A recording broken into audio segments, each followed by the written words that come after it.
Microphone check. Microphone check. We are live at Intuitive Tennis. We are also late. This was supposed to happen at 3 o'clock. What time is it? 5:34. Sorry, guys. Had a lot of things going on today. And just couldn't get here at 3.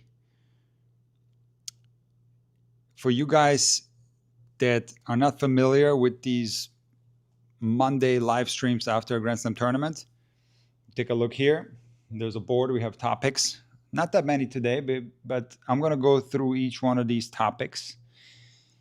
And in between the topics, I'm going to answer questions. So this is very much a Q&A. And we're going to get started very soon once I check whether we're live. And it looks like we're live. Let me just check the audio real quick.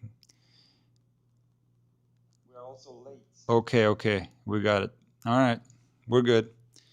We got 15 people in here, which is good. You know, I like it. I think it's a lot of people, 15. Now we got 26. Normally we get quite a few people in these.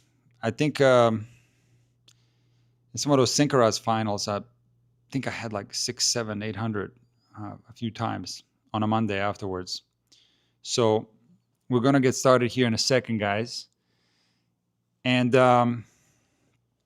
look, I'm a bit emotional today. I'm in a funk today, I'll be honest.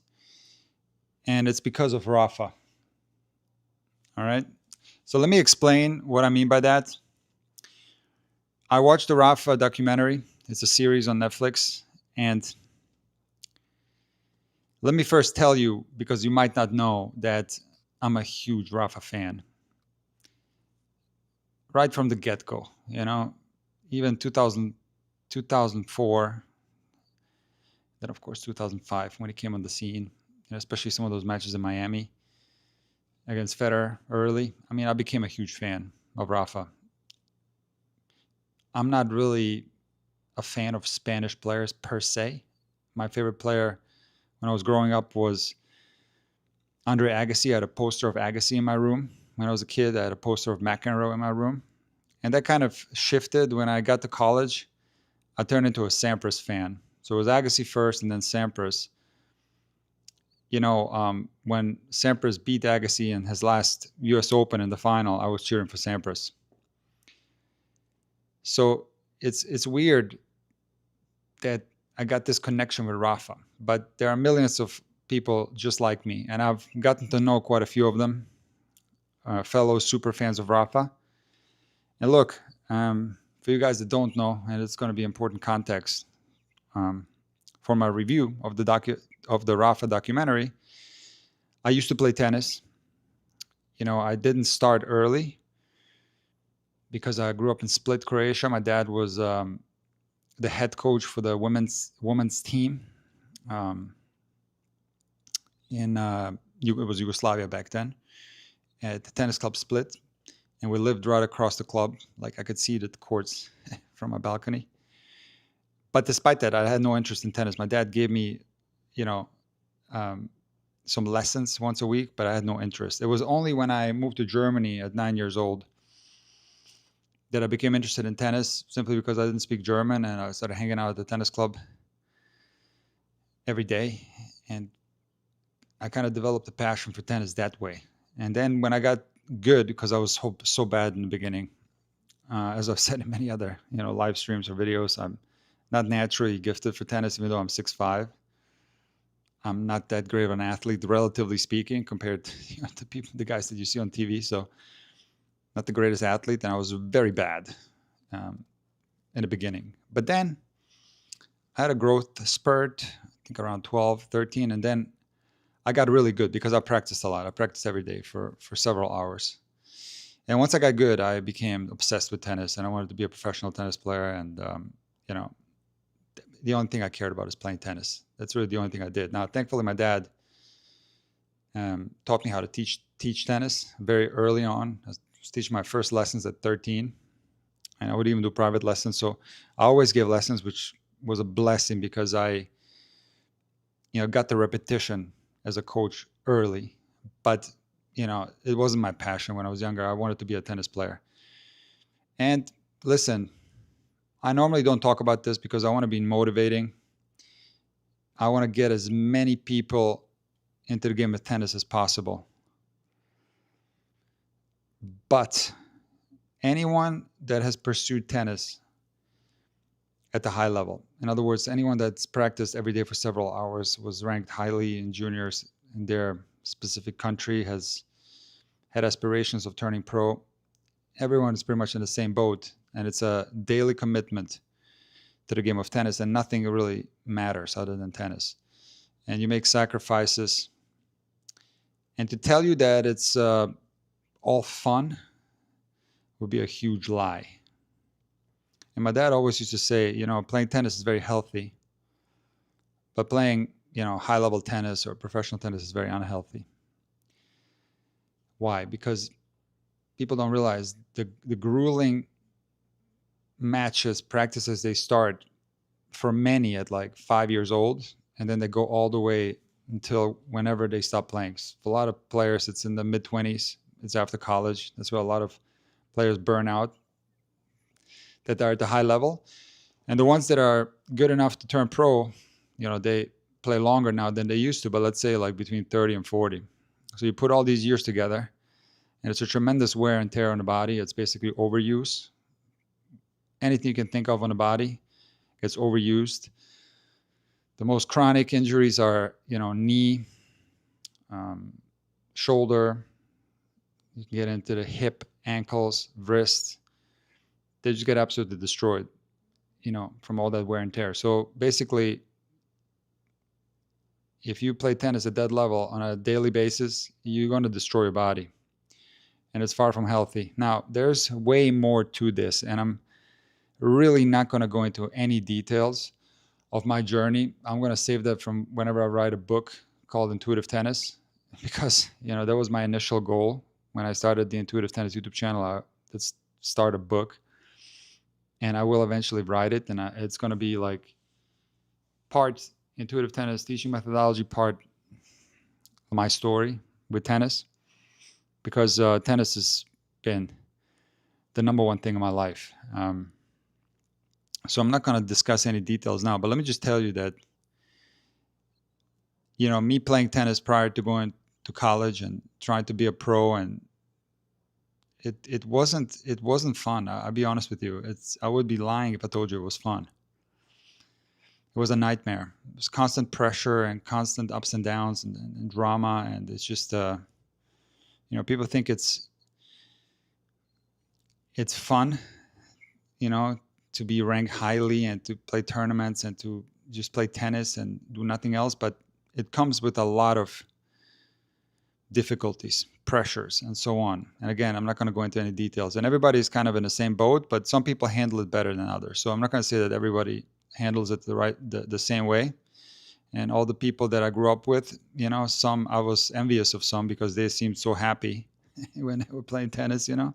I was envious of some of my friends because they seemed happy and seemed to have, a happy life. But I was miserable. And again, I'm not going to go into any details, but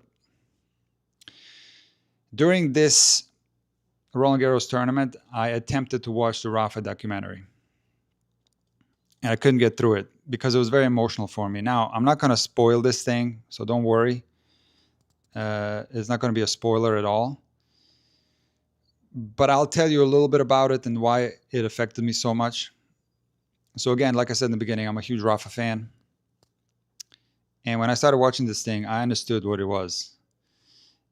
It was just the most honest description of what Rafa was experiencing in all those years. And it seemed like the absolute nightmare, like hell on earth. Like you wouldn't wish that on your worst enemy, what this guy was going through. And it just hit me. It just hit me in a really deep way, just because I'm such a fan. Let me just put into context. Like when I used to watch Rafa matches, I couldn't even stand watching them on TV. I would just follow the result on my phone and then catch the match later, whether it was early, those great matches against Federer in the mid-2000s, or, throughout the 2000s, and then when Djokovic started playing at that level, like around 2010, it turned into Djokovic, Nadal, and those were really difficult to watch, but I was very attached to Rafa, and it was the best time of my life as a tennis fan, you know. And I don't think I'll ever experience those emotions that I've experienced back then. You know, I of course love tennis even today, and I enjoy it very much. But to be so nervous that you can't stand to watch, I'm sure a lot of you guys experience this if you're a huge Alcaraz fan or a huge Sinner fan. But it was for me, Rafa. And again, what this documentary, it's an honest description of his life on tour, and it was an absolute nightmare. It's not only the horrendous injuries, and you know, his foot was so bad they showed it at the end. I mean, he had this humongous lump on his foot, and it's incredible. Like, the guy should not have been playing tennis, and he was having pain, constant pain in his foot. They didn't fix anything. They gave him the insoles in his shoes so that he can play, but the guy was playing with constant pain and was taking so many painkillers that he had some problems from some perforations from the painkiller. So that's number one. Now, I remember vividly Rafa's last years, and I just couldn't believe that he won Roland Garros in 2022. And it is here where his dad had to carry him to his room after the first round match, and Rafa was in a tremendous amount of pain. And they cut the nerves in the foot, so he wasn't feeling the foot at all. The foot was basically numb, which is something that I can't even imagine. And this guy managed to win this tournament. Now, put it into context. At that particular time, he had won the Australian Open, and he had 21 Grand Slams. He was the GOAT at that time. Roger and Novak were behind him. And even though he had 21 Grand Slam tournaments, the guy basically like tortured himself and played this tournament to win. And he did end up winning it. Took out Djokovic in the quarterfinals, if you can imagine that. We know that Djokovic is like, how good Djokovic is. We don't have to talk about Djokovic now, but to beat Djokovic in that state, in that physical state. So I thought to myself, you know, what is he doing this for? Like, why is he playing? And again, at that time, 21 Grand Slams, he's regarded as the GOAT. He's got more money than he can probably spend in a lifetime. He doesn't need to prove anything to anyone. He had won 13 Grand Slam, 13 Roland Garros tournaments up to that point.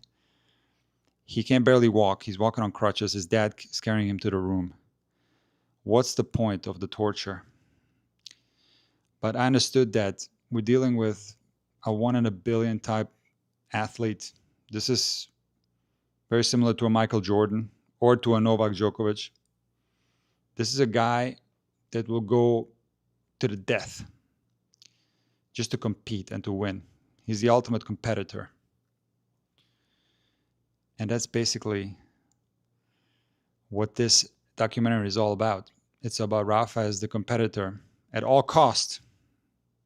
Destroy your body forever, have lasting health issues because of the competition that you're seeking out. It doesn't matter. He went through it anyway. And that's not even it. Imagine like winning 22 Grand Slams, 14 Roland Garros titles, walking on crutches. You would think that's it, right? No. Rafa went to the bitter end, all the way to 2024. And you would think he would quit after losing to Zverev at Roland Garros. No. He kept going. He played that tournament in Boston. And I documented all this on the Intuitive Tennis YouTube channel. So you can get detailed information on all those matches and everything. I analyzed all that in depth. And I love the tournament in Boston, but it is here where he decided, his future. And I'm not going to spoil it for you, but I'm sure you know that Rafa retired in 2024 at Davis Cup, but he kept going and going and going until the bitter end. And he has lasting health effects from this. And I'm telling you, this is Michael Jordan. This is Michael Schumacher. This is Novak Djokovic. These are like, there's maybe like 10 of these people in the world, in the history of the world. And it's something it's incredibly special. And I highly recommend that you watch this, but don't expect to be motivated from this.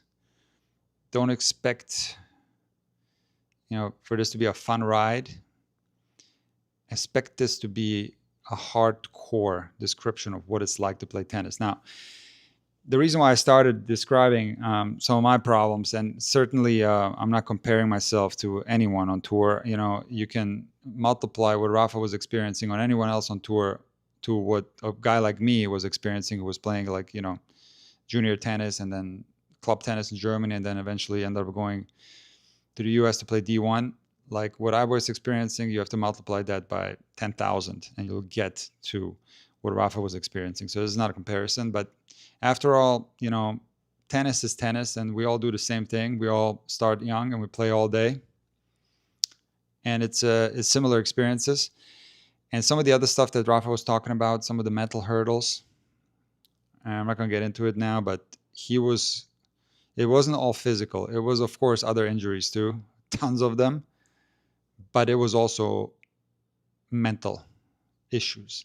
And I think that's where a lot of people can relate, and all the pressure, and there's a lot to it. And it just hit me, like I was like, oh wow, yeah, I understand what this game is. It's a brutal game, and don't take this the wrong way, please. Like, I want everyone to play tennis. I want all juniors that have the dream to play pro or play D1, I want them to pursue it. But there is a reason why a lot of pros, and this has changed somewhat, a lot of pros wouldn't want their kids to play pro tennis because of what they went through. And I think Rafa is in that boat. I think Agassi is in that boat. I think Steffi Graf is in that boat. And again, I'm not generalizing. Like I said in the very beginning, players are going to be different. Like I said, I was envious in some of my buddies that I was growing up with, like how happy they seemed and all that. So everybody is different, and some people handle it way better. And it was nice to see that Rafa late in his career, like, towards like, I think it was like 2017 and onward, he was having more fun and he enjoyed his life a lot more. But prior to that point, for a good 15 years plus the junior days, it was a nightmare. And, when you go through something like that, you don't want to wish that on your worst enemy, because it's tough. It's really tough. It's so tough. And it goes way deeper than that. I don't really want to get into it, but we'll save that for my book. But, again, I'm the ultimate motivator. I'm the ultimate guy who wants to get as many people into the game of tennis as possible. And I want people to pursue their dreams and all that, but in a healthy way. Certainly, if you followed me all these years, that tennis is all about reps, going out there and hitting as many balls as possible the correct way so that your body can memorize the movements and you eventually achieve an automated game with automatic strokes. If you look at my YouTube channel, it says develop automatic strokes. That's what tennis is all about. It's the correct technique repeated many, many, many times, and the body memorizes it, and you don't have to think about it, and you just go out there and play. The only way to get to that level is by a tremendous amount of work. So don't get it twisted. Tennis is all about work, but there is a healthy way to do it, and there's an unhealthy way to do it. And again, we're not going to open up the can of worms right here, but in a way, Rafa's way was not healthy, and I wouldn't recommend that to anyone. To have lasting health effects, I wouldn't. But as Rafa said in this documentary, if he wasn't like this, if he wasn't willing to go to the line of what's humanly possible, he wouldn't have had 1 or 2 Grand Slams less. He would have had 10 or 12 Grand Slams less. That was the difference. And I'm telling you, Novak Djokovic is the same way. Novak Djokovic is still doing this to himself. Now, I think it's probably more healthy than Rafa. The whole approach to it is probably more healthy. I don't know. I'm sure Novak is going to come up with his story when he's done. I think out of the 3, the Federer is the one that has the healthiest approach to tennis. And that's the one that I would recommend. But again, we don't know the exact details with Federer. I think a lot of it is not being told, the exact story. But I just got a gut feeling that Federer has the healthiest approach. So again, I want you to play tennis. I want you to get out there and get the reps in, but I want you to do it in a healthy way. Be smart. And surround yourself with people that love you and want the best for you. And certainly Rafa had that. He had a very loving family. I'm not insinuating anything. He had the perfect coach. Uncle Tony's a genius, and the family is so loving. I'm not saying that, but they didn't force Rafa to do anything. Everything came from inside of him. I remember so vividly after he won that Roland Garros, he went and played Wimbledon, and he played Taylor Fritz, and he pulled something in his abs or ribs or something. He couldn't, like, the guy was completely hurt, and he still continued. Ended up beating Taylor Fritz, made it to the semis, then pulled out against Kyrgios. And I remember in the stands, the parents, the sister, everybody was going like this: Rafa, stop, please, stop. So this is not something that was pushed by the family. This was all coming from Rafa being the ultimate competitor. Michael Jordan, Novak Djokovic, that level. Michael Schumacher. It's just, there's not that many people like that. So again, I finished this last night. I loved it. I give it a 10 out of 10, thumbs up. I give it 10 out of 10 babble out pure arrows. That's my movie rating. It gets 10 babble out pure arrows out of 10. It's absolutely phenomenal. You're going to be touched. And you might get emotional because it's a true story. No stone left unturned. I hope you understand what I'm talking about. And I normally don't discuss this, but that's my Rafa review. He went through hell. He went through a very difficult time, and I think he's a happy man now. You know why? Because he tried everything, and he knew he was going to be miserable if he didn't go to the bitter end because he's such a competitor. So he's happy now. I think Rafa is truly happy with some lasting health effects from all this torture that he went through. His body will never be healthy, and he's not alone. I recommend also the Boris Becker documentary.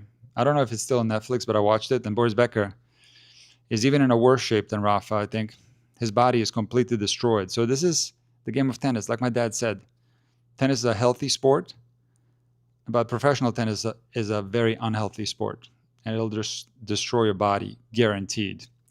So guys, I'll put you on the good mood now. Everybody's super excited now. But I just wanted to be honest with you and just share my true feelings. So let's move on from Rafa. We'll touch upon TNT in a second, but let's get into some questions here. We got more people in here now. So guys, it's a Q&A, so feel free to ask whatever you want. It's a Q&A. We can get into whatever you want. And we can discuss it, okay? So let me go through here a little bit and see what it's like. By the way, I'm not going to do a standalone video for this Rafa thing. I wanted to do it live. So that'll be it. This will be an actual upload later so people can watch it, the Rafa review. So I'm going to close that subject now.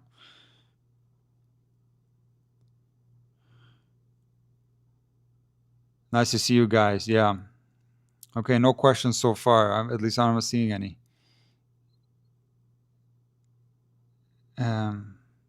Remember, it's a Q&A, guys. Ask whatever you want. What was the most tense match you can remember watching of Rafa?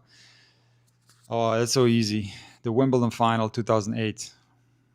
I was so insane in that one because I was driving in Palm Beach County up and down A1A and just staring at my phone, looking at the score, just driving for hours. And there was a rain delay, I remember. And I might have gone home for the rain delay and then I left again. Yeah. And I would if I was home, I wouldn't watch. And my ex was a huge Rafa fan too. We're both together, humongous fans. And I would just, I'll be upstairs and I'll just listen for her reactions. And I knew exactly what was happening, just based on the reactions. So it was a very serious, the fandom of it all. So that match for sure was probably the worst one, because if you remember, Rafa had lost 2 in a row in no final prior to that one, and Federer was like the grass king. Okay, that one, and then there was one, I don't know exactly the year, but there was one match against Djokovic where Rafa was the underdog, Nobody expected Rafa to win, and Rafa still won in the semis. And I remember like we all jumped in the pool and we were celebrating. I was like such a happy because we couldn't believe it. It was the match where Djokovic missed a really easy ball close to the net deep in the fifth set. I wouldn't be able to tell you exactly when it was, what year. But I know Rafa won that one. So those two stick out. But I mean, I don't know. I mean, I watched every single one of his matches. So it was pretty much all the same. I love the easy ones. You know how people like were complaining about like Sinner against Zverev in Madrid? It was like 2-1. Those were my favorite Rafa matches. Finals like that. I remember there was one Verdasco final. Oops, I almost freaking dropped my computer. There was a Verdasco final in Monte Carlo that was like 1-0. I was like, yes, give me that, more of that. Like no drama, please, just easy, no nerves. So, okay, that's a good question. Nick, do you think Carlos regrets letting JFC go? That was weird and intense. Didn't seem good. I don't know. I mean, look, it's I've discussed this in depth. You can make arguments that this is good for Carlos. You can make arguments this is bad for Carlos. I think that just generally sometimes somebody new comes in and it's a breath of fresh air. It happened with Rafa too, actually, with Uncle Tony when Carlos Moya came in. It can be a breath of fresh air because, you know, my dad always used to say, like, if you spend every day with someone, hours upon hours with someone on an everyday basis, and he always advised me, do not take any students on that want you to train them every single day. And I didn't listen to that because I took a lot of students on and trained them every single day. But it turned like it never, you know, other than a few times, it often would turn kind of sour, you know, because here's the thing. You're with a kid and you're with them every day. And you could be the greatest coach in the world. The kid will eventually get tired of hearing the same thing. So the coach, you got to be able to mix things up, but you don't want to mix things up and then potentially like cause problems in the player's game. So it eventually will get a little bit stale. Now, somebody new comes in, it's a breath of fresh air. It's a different way of communicating. It's different things are being communicated. And all of a sudden, the player can find motivation in that and everything gets better suddenly. So that can certainly happen. And it's a little bit different with Carlos because he didn't really add anybody new other than his brother. And what's his name now? What's the coach's name? Guys, remind me. What's the coach's name? His name is Samuel Lopez, right? Is it Samuel Lopez? He was with them before, so it's not really a new situation. So it is a little bit weird. That whole thing is weird with Ferrero. The one thing that I said when it was happening and based on the Alcaraz documentary that I watched, that Alcaraz has this urge and this need for independence. And he wants to kind of call his own shots when he wants to go on vacation and all this. And they were always trying to guide him in the right direction and telling him what to do. And, you know, I feel that for Carlos, really for anyone, it's important to become independent, you know. And maybe you can keep your family with you, but you got to call your own shots. So I think the Zverev situation with his dad is actually very healthy because I've heard that Zverev calls his own shots. He's the boss and the dad is just the coach. So there's absolutely the dad doesn't try to run Zverev's life. And I think that's a healthy thing because, again, I always had the feel that Carlos was like a little bit too controlled, you know, and he just wanted to be free. So in that sense, like letting go of JFC, who was like a strict coach, you know, and he got him from a juniors to world number one through discipline, like the Spanish way. And maybe Carlos like wanted a little bit more freedom, but then there was a lot of stories that it wasn't Carlos, it was the family, it had to do with the academy. There's a lot of different stories around the whole thing, so I don't really know. I couldn't tell you. And I talked to my cousin actually who lives in Barcelona, and he was a tennis coach. Actually, he knows Uncle Tony because he was a tennis coach in Mallorca for many, many years. So he knows like the insider info in Spain, and I even talked to him, and nobody really knows like what's going on and what the exact reasonings for this were. But initially I thought this could be a problem for Carlitos, but the way he started the year was incredible. Won Australian Open, won Doha, played incredible tennis. That Doha tournament was insane. That was insane. I mean, Australian Open was great too, but Doha, the way he blazed through that tournament, he was playing such good tennis.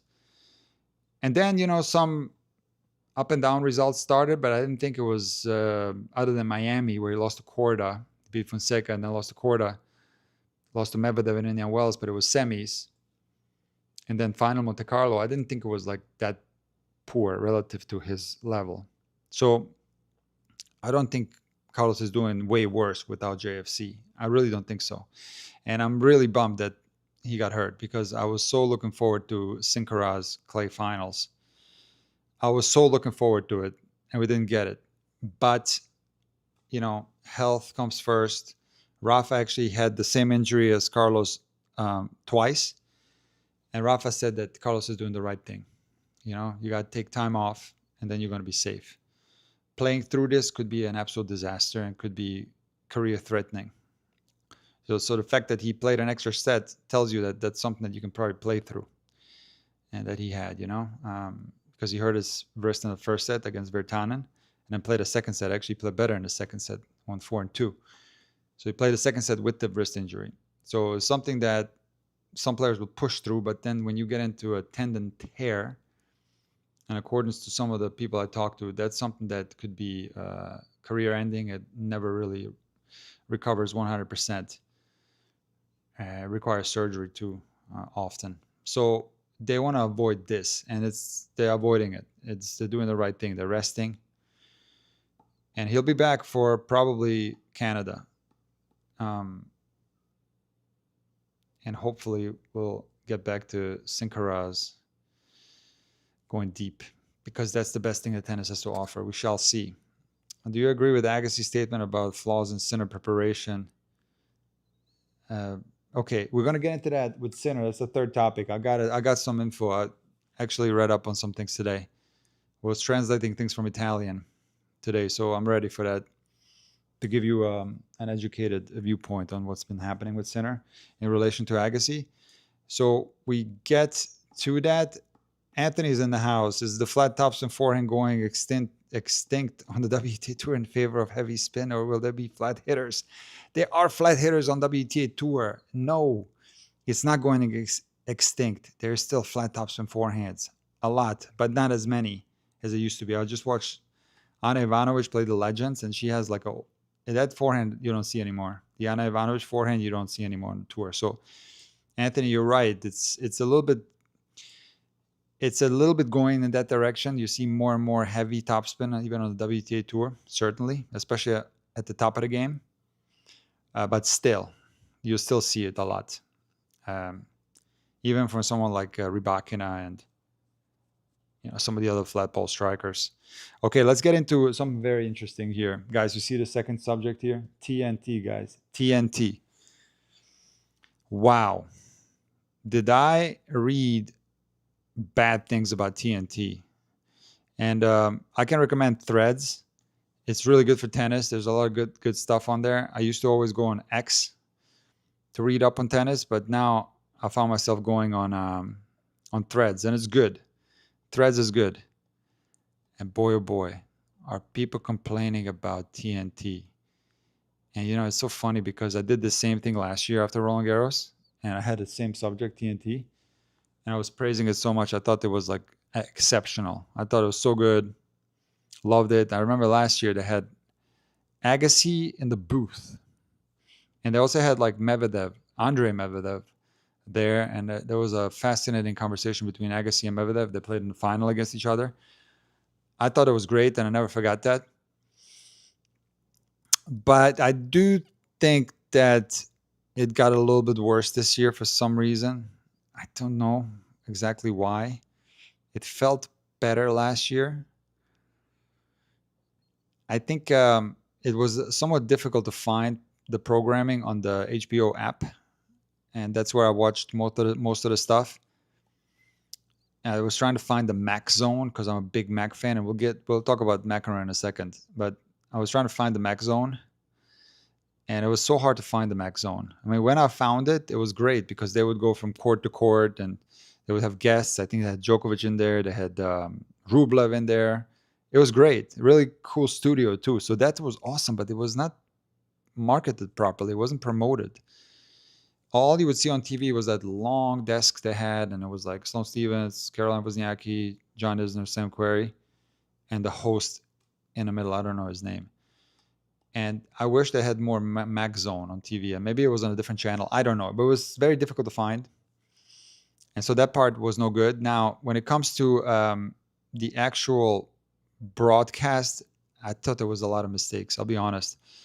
Which match was it where the score stopped working? Was it was Chwalinska against Schneider? The score completely stopped working, and that's not the only time it happened. It happened during the Menchik Navona match, the tiebreak. I think prior to the tiebreak, the score completely stopped working. In the Chwalinska Schneider match, also the sound stopped working. It wasn't matched up to the actual hits, and it was completely off. So that wasn't great. But I'm just comparing it to the previous year, and it was for sure a little bit worse. Let me know what you think, guys, in the comments, in the chat. But however, it's still way better than ESPN. ESPN, I'm not the biggest fan of it. It's worse. And after the US Open, or was it after Wimbledon? I had another one of these topics. ESPN, I was complaining about it because it was so ridiculous. They jacked up the price to like over $40 or something. It used to cost like $10 or $12, $12.99, and then you couldn't even find half of the matches. It would tell you court 9, court 10. So HBO app featured all the matches. And it was a little bit confusing to find stuff, but you could find it. And it was like the thumbnails were okay, and the descriptions underneath the videos, the titles were okay, so you can find stuff. So better than ESPN, but is it better than Tennis Channel? Not even close. Tennis Channel is the absolute king of streaming, and they have so many different things going on that app. I usually watch it through Apple TV, but I will even watch it on my phone, on my iPad, and it's so cool. They have this match in 15 minutes. They have replays. Everything is structured perfectly. Tennis Channel is fantastic. It's really good. So I would place TNT beneath Tennis Channel, but above ESPN. Now, last but not least, another thing that was a huge topic on Threads in these last 2 weeks, and it's even a topic today. It's about John McEnroe, and people really dislike John McEnroe, and he's my favorite, announcer, but I think for the reasons that people hate him, because he'll just go on these tangents and talk about, back in the day and Jimmy Connors and a lot of different stories. And I love that. I love listening to those stories, and it doesn't bother me. And I will seek out his commentary, and I really enjoy it. It reminds me of listening to my college coach, Mel Purcell, in the van, going to matches. He would also tell all these stories. So I'm a bit of a nostalgic that way, and I enjoy it, but I understand why people get annoyed with that, because they want to watch the tennis and they want be educated about the match, and they want people to do research on the players and study their technique. John McEnroe certainly does none of that.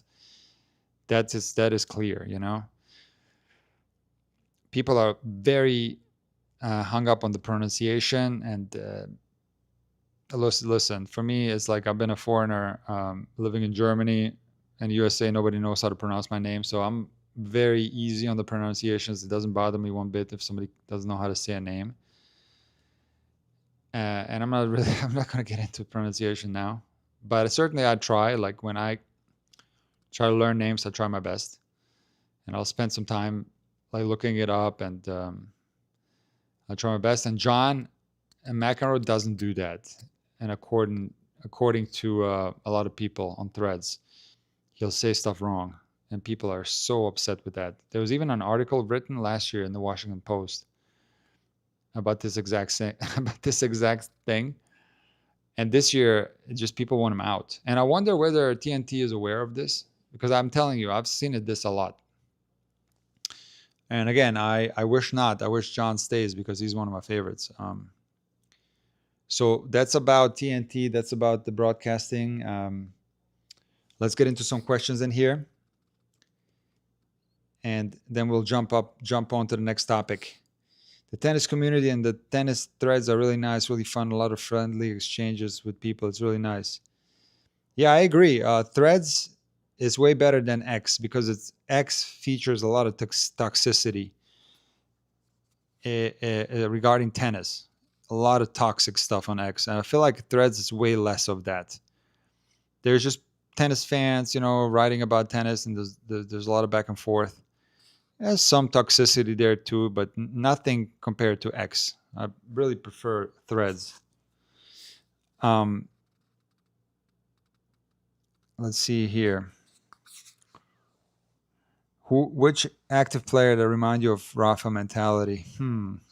Well, Novak Djokovic. I think this guy is willing to go to the death, to win a tennis match. It's similar. Novak Djokovic. I don't know who else, I'm telling you. I don't know.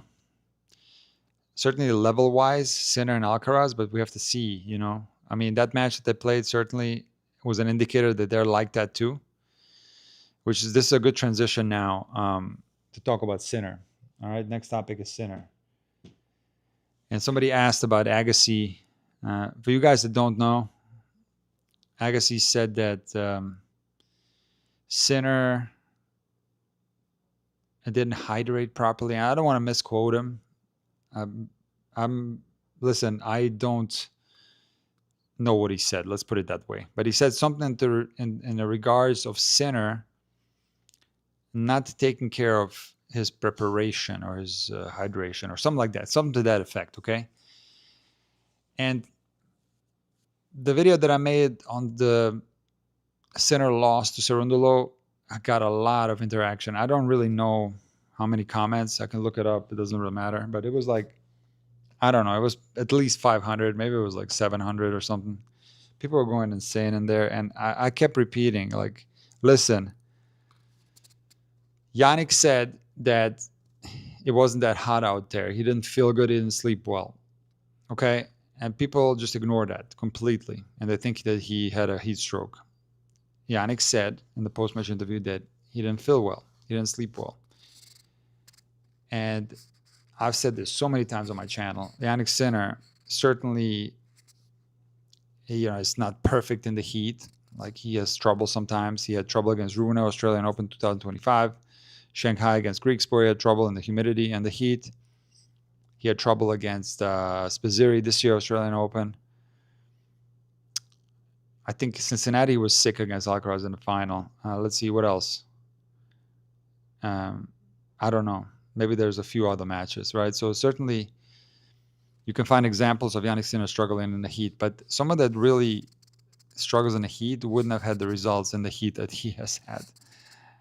And that's my argument. And, a lot of people understand what I'm saying and they agree, but some people just ignore that fact that Sinner won Australian Open twice. He won Cincinnati, he won Canada, he won US Open, although it's not that hot, I guess, US Open most of the years. What else did he win? He won Miami. He was in a Miami final 4 times. And this year in Indian Wells, it was over 90 degrees. And Yannick Sinner won the tournament. He had a tough match too. Physical match against Medvedev. And over 90 degrees, and he was fine. So I don't think Sinner is as bad in the heat as people make it out to be. So after the match, certainly that was like weird the way he just like all of a sudden was done physically and he just simply couldn't play. It was up, for you guys that don't remember, he was up 5-1 in the third, double break, and just couldn't play anymore. Got 1 game after that, I think. So people started saying, oh, heat stroke, and they're getting into genetics and all that. And I listened to the interview, and Yannick said it didn't feel that hot out there. I just didn't feel good. I didn't sleep well. So I've been checking the Italian press, and I read a thing today. I had to translate it from Italian to English, so excuse me if I'm saying something wrong. If you're Italian, if you know, please correct me. But I had this thing translated, and I think Sinner went to the hospital today or yesterday in Milan, and they're doing a bunch of tests. There's even a picture of Sinner wearing a bandage around his wrist. People are speculating, but they're gonna do a bunch of tests. They're gonna go super deep. They're gonna go super high tech. They're gonna try to figure out what happened to him in that match. And again, it's not heat. His body just shut down for whatever reason. Maybe it was, I don't know. Listen, I have no idea what happened. All right, but something happened that wasn't heat stroke. So they're doing tests. They're also checking his gut microbiome, and maybe they're going to make adjustments to his diet, and they're going to do all kinds of stuff there and try to prevent this from happening ever again. I certainly hope that Sinner is healthy. Man, I really hope that he's healthy. I'm sure he's okay. It's just, listen, look what happened to Arnaldi, And it's funny, I was erasing this board from the last time I did one of these Q&As, and I had Arnaldi on there. I had Arnaldi and Altmaier on there because they were on a losing streak, and I was trying to understand why they were on a losing streak and how they can snap out of it. And guess what? Arnaldi snapped out of that losing streak big time, but he got sick and he couldn't play the semifinal, and there were a lot of really bad comments about Arnaldi. And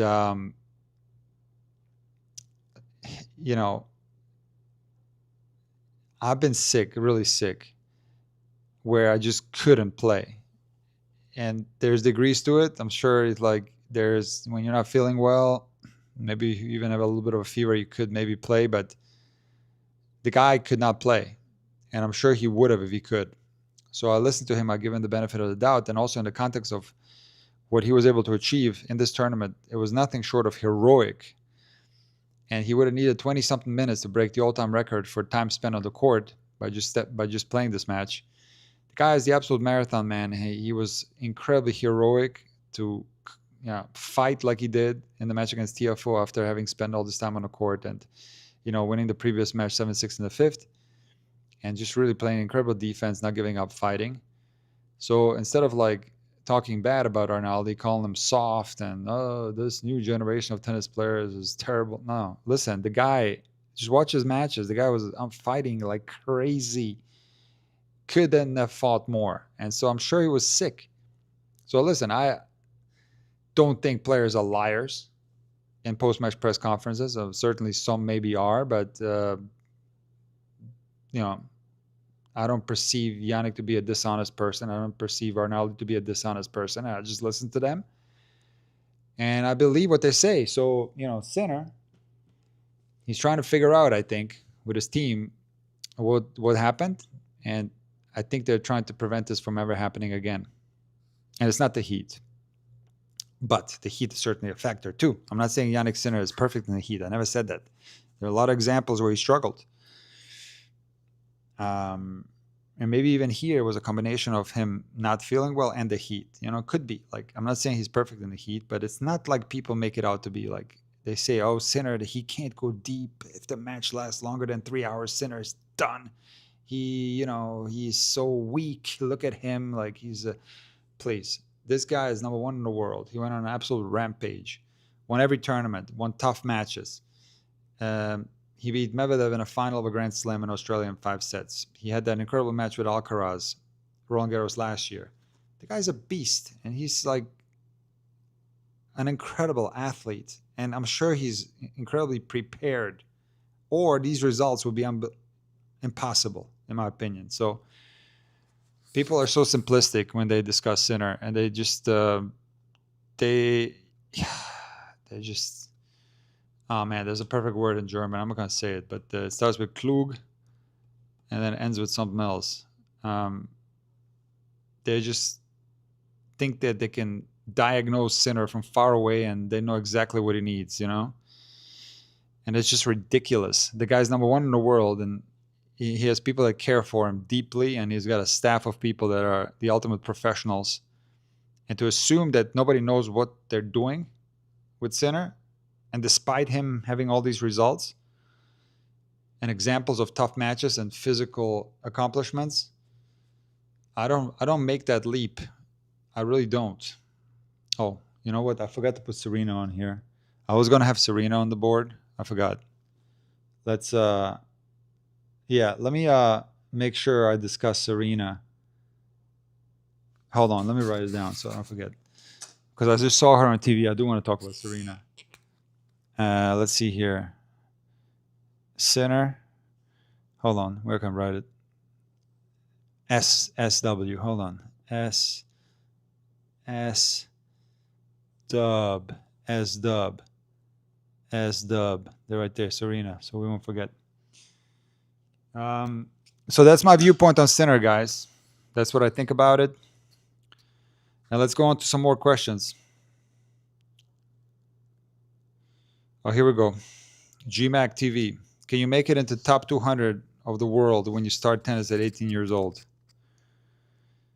Man, I've been doing this for too long.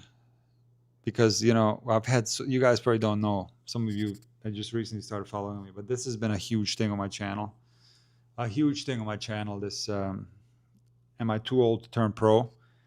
I made so many videos about this. And, you know, I don't know if you're asking for yourself, GMAC TV, or you're asking in general, but starting tennis at 18 years old is rough, man. That's rough. That's very late. But again, I have so many videos on the subject. What I tell people is like, and I've had really tough personal stories with students who have pursued, unfortunately, some of this stuff and have wasted their money and have gone to academies and they were taken advantage of. And I have a lot of examples of this particular thing. So I'm very sensitive to this because this could lead to a lot of, like, you know, charlatans taking advantage of players. The ones that tell you, yes, you can. So again, as I've said during the Rafa thing, I'm the ultimate motivator. I want everybody to play tennis and I want everybody to get better. And I want people to, you know, chase their dreams and maximize their potential. And in my experience, the best way to do that is to not even think about, you know, turning pro. When it comes to like goal setting and the things that you're going to do on a daily basis, let me explain. So there's no problem to dream. I think dreams can be motivating and that's great. Like, let's say you're in a shower, you're driving your car and you start fantasizing about like winning Wimbledon or being on tour or beating someone.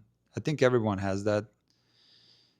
And I think that's great because you get kind of euphoric and this can motivate you to go out there and practice and play tennis. So that's great. And I'm all for dreaming. But when it comes to like a goal setting and actually the actions you're going to take to achieve your next goal, that has to be step by step. And what I mean by that, if you're dreaming about going on tour and that's your goal, and now you, I don't know, you quit your job or you take out a huge loan or you join a very expensive academy and you start traveling all over the world, that's a big problem. And that's going to lead to one thing and one thing only, and you quitting tennis. Because once you realize that whatever goal that you set for yourself is unachievable, is too far away, you're going to get very disappointed and you're going to quit and stop. And I've seen this so many times. So the goals have to be right in front of you. They have to be achievable. And the goal could be something like, let's say if you're a beginner, how about like reaching 3.0 level, you know, and then if you're starting tennis, then once you reach 3.0, 4.0, and then 5.0. So that's like the goals. And it might take you years to get to 5.0. That's really tough getting to 5.0 because 5.0s are players that a lot of times have started in juniors, have had junior rankings, and some of them play college. So for you as a beginner, 18 years old, to get to 5.0 level, that'll probably never happen, to be really quite frank with you. It's unlikely it'll happen. Just because those other people that are at 5.0 that have such a huge advantage over you because they started as kids. But I'm not saying that it can't happen. It certainly could, theoretically. But you don't even think about 5-0. You think about 3-0. That's your first step. And you work really hard towards that goal. You probably get there, depending on your talent level, rather quickly, and then you move on to the next goal. And you take it step by step. And then you can certainly have dreams and dream of being a pro and all that. And I think that's great. And it might motivate you to go out there and play.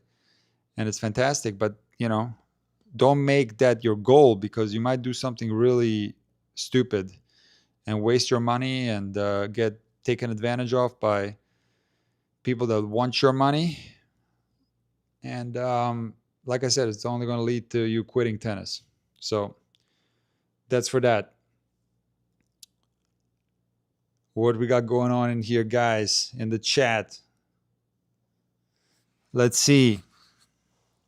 Before we go on to the next thing on the board, guys, let me tackle another subject from the chat.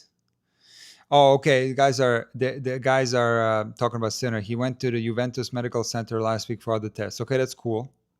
Nice.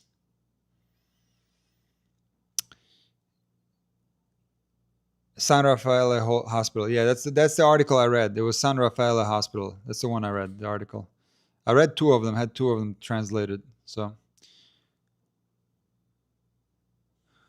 let's see here. Oh, okay, that's cool. Oh, this is a good question. Do you think Maja, they're talking about Maja Chwalinska can use the previous players Hingis and Henin as inspiration?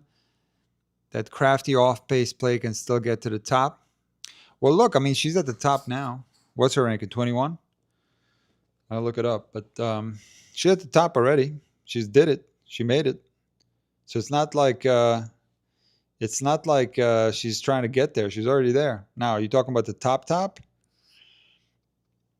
I don't know if that's possible, to be honest with you, because you need weapons to get all the way up there, Where is she? Where is Chwalinska? There she is, 21 in the world. So can she get top 20? Of course. Can she get top 10? I don't know about that one. Maybe. We have to see how she performs on hard court. I think she's going to be dangerous on grass. So let's see about that. Certainly, I think indoor might be tricky, but I don't know. She's quirky. Like I made the comparison to Tatiana Maria in a lot of my videos, and I do think that these are completely different players. And I do give Chwalinska the edge over Maria. I think the fact that she's lefty and Maria is quirky but somewhat one-dimensional with her, chopping everything. I think Chwalinska has a lot of variety and a big repertoire of shots. So certainly she can keep rising. The mental part of what's coming next will be tough to deal with because she's a superstar now. And there will be a lot of pressure, a lot of eyes on her. She was basically an unknown prior to this point. But I think she handled it well once she got into the deep rounds where there was already a lot of attention on her. So I think she can continue to be difficult for opponents. But you can also make the argument that, Pliskova Kessler, this is a great match. It's on TV right now. These are the same player. I call Kessler the American Pliskova. This is a great match. Pliskova up 5-4 in the third, 30 love. Oh no, it's Kessler. I'm sorry. I spaced out right now. No, I'm talking about Kruger. My bad. Ashlyn Kruger, not Kessler. No. I take that back. No, Kessler is not like Pliskova. I'm talking about Ashlyn Kruger. She's like the American Pliskova. This is Kessler. This is different. In any case, what was I talking about? Guys, remind me, what was I talking about? I got distracted with Kessler and Kruger. I was talking about... it's gone. It's so gone, whatever I was saying. Oh, yeah. Goal said, let's close that topic. I don't even know if that was the last thing I was talking about, but oh yeah, this is good. Okay, because I already talked about this yesterday. Do you see Zverev getting another slam? Okay, that's a great question. And I should have put that on the board, actually. I forgot. I ran out. I made the letters too big. But of course, he can't get another slam, especially if we get. Oh, I was talking about Maja Chwalinska. Yeah, okay. Let me finish the Maja Chwalinska thing. Thank you so much, unknown KK4ZG. I spaced out for a second with McCartney Kessler and Ashlyn Kruger. Ashlyn Kruger is the American Pliskova, okay? Let's see how many aces Pliskova had. Oh my goodness, only 3 and 11 double faults. But Carolina won 6-4 in the third. Okay, Maja Chwalinska, and then we're going to discuss whether Zverev can get an extra slam. Okay, so we got everything lined up as far as topics. All right, Maja Chwalinska. Again, I think she can be dangerous. She can continue to rise. I have my doubts whether she can go all the way up to the top because I do think you need power to get all the way up there. And you can make another argument that the more she plays, the more people are going to get used to her game and she's going to have a harder time. But I think the one thing that's different with her is the fact that she's lefty. And no matter how much you get used to a lefty, you will never get used to a lefty. So again, she will continue to be dangerous. And we shall see how she performs. Certainly, it's going to be very entertaining to watch because I had a blast watching her matches. They were so fun to watch, especially that Schneider match. All right, now, next question. Can Zverev win another slam? Can Zverev win another slam? Yes, Zverev can win another slam, 100%. But he will have to win the slam without Sincaraz in a draw. Don't think he can come through both of those guys to win a slam. I have my doubts whether he can come through Alcaraz, even though he's a little bit closer to him in some of the matches that he's played. Australian Open this year, Roland Garros 2024. But I do not believe that Zverev will come through Sinner. I don't think so.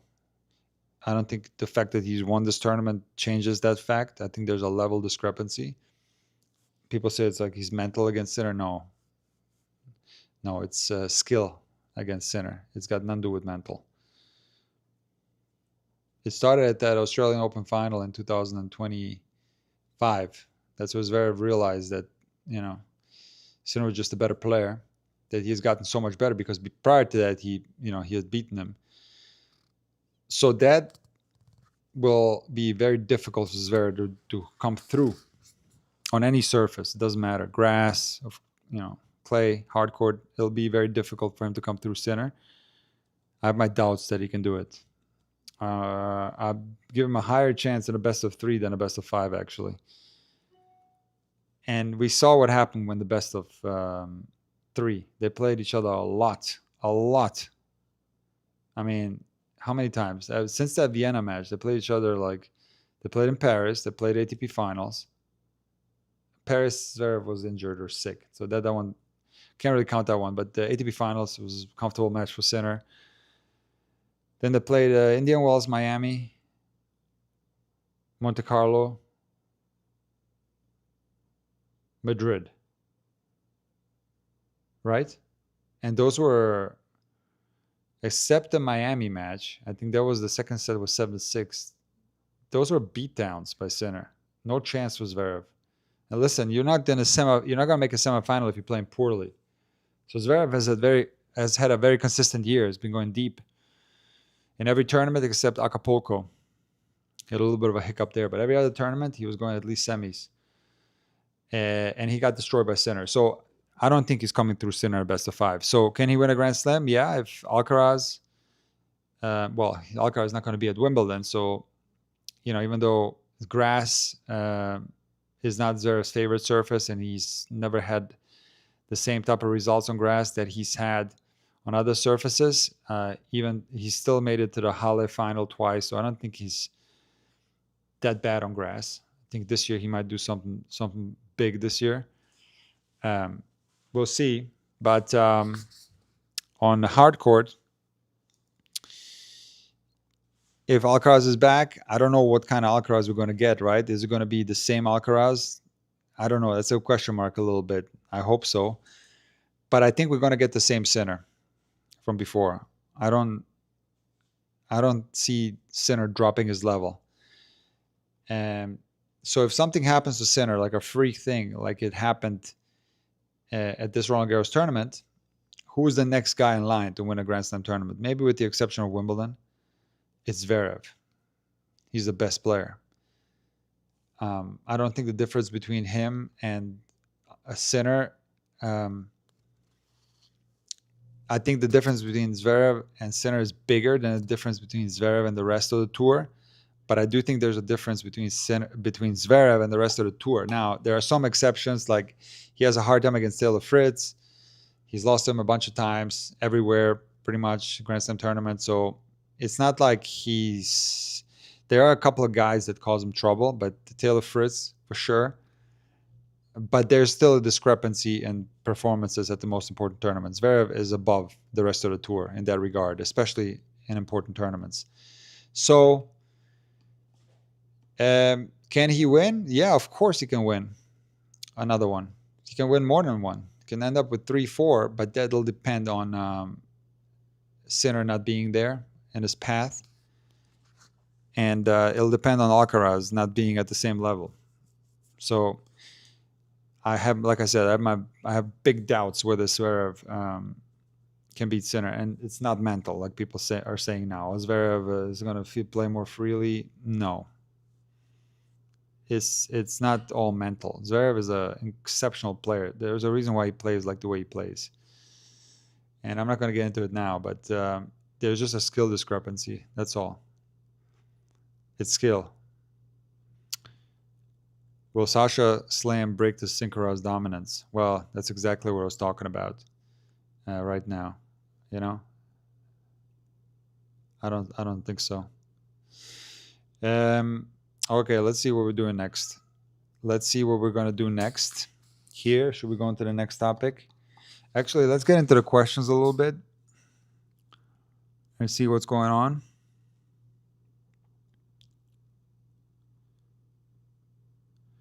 A lot of questions about Zverev. Do you think this win will unlock Zverev? I don't think he was locked. See, people make it out to be like Zverev was this. I think this is a big misconception that Zverev, because he didn't have a slam, he was this big choker and he was this horrible. No, he has great results. Remember his 2024 season? Like, it was really good.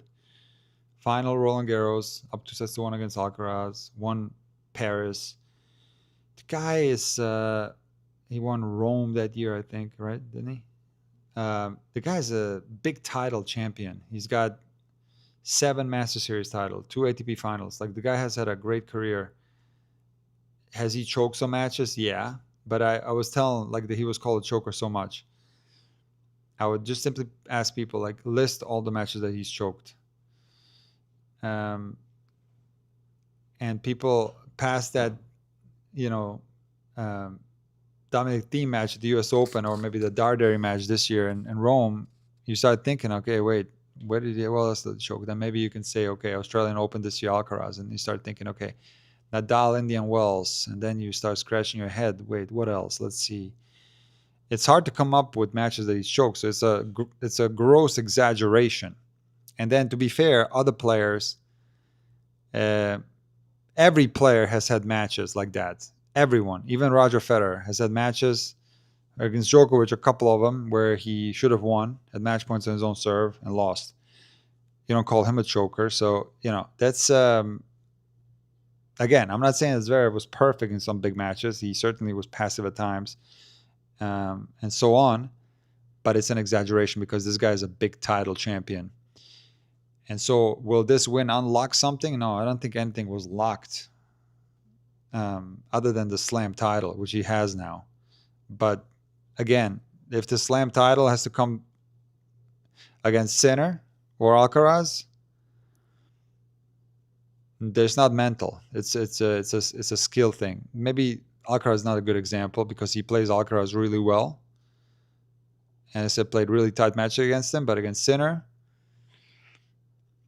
He's played him close in Vienna. I think certainly he has what it takes, to play a close match. But over best of 5 sets and with the Sinner at the top of his game, there's just a skill discrepancy.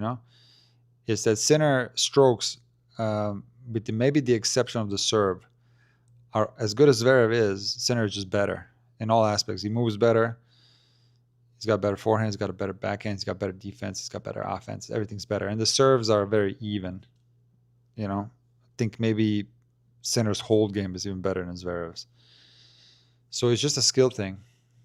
And there's nothing to be unlocked there. But, okay, maybe you can make the argument that, okay, if Zverev, if you get into a situation, Sinner is, something happens to him, please don't. But I don't want that to happen. But let's say Sinner has to pull out of Wimbledon, right?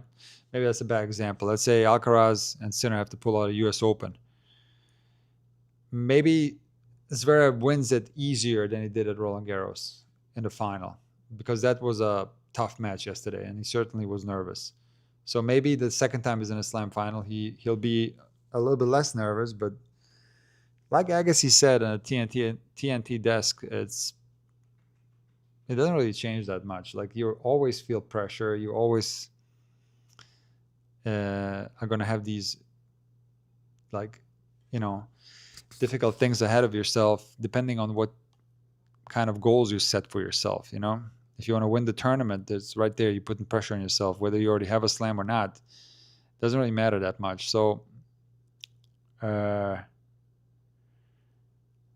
yeah, we shall see. Now, certainly, the other side of the coin would be someone that, like, is satisfied now, has completed his life ambition. And that can happen to some players. When they finally achieve something that they've dreamed of their whole life, and they're satisfied. I can't tell you whether that can happen for Zverev or not. Probably not. I don't think so, because he's still young. But certainly there's been a case for some other players, like Goran. Maybe not a good comparison, because Goran was towards the end of his career anyway.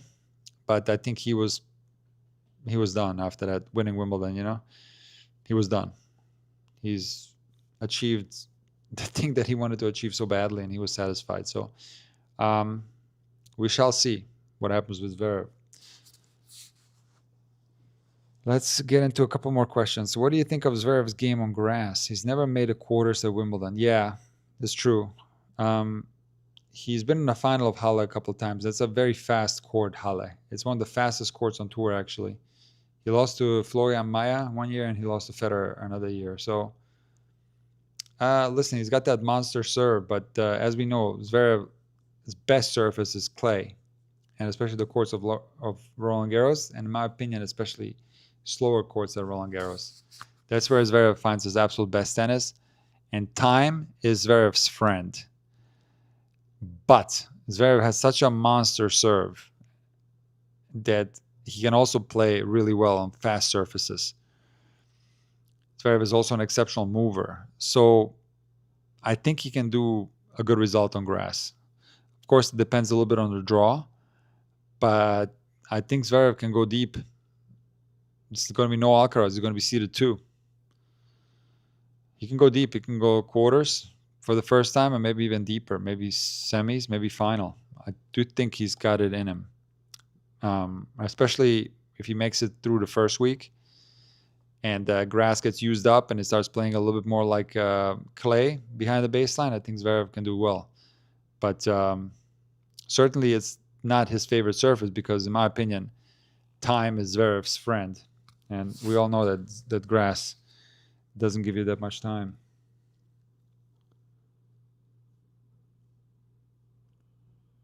Is Zverev better than Djokovic right now? Wow. No. I don't think so. I think a semifinal, if Zverev played exactly like he did against Menchik, of course, it's not a fair comparison because Zverev would have played different against Djokovic. But let's just assume that Zverev played exactly like he did against Menchik, against Djokovic. That first set would have been gone. Like that against Djokovic. Gone. 4-3, 3 break points. Zverev is like tentative and playing short forehands. And once the first set is going against Novak, I don't know. Now, of course, Novak had physical issues, so it's hard to analyze Novak right now. I do take that into consideration, the fact that he was gassed out against Fonseca, and Fonseca did play an exceptional match. So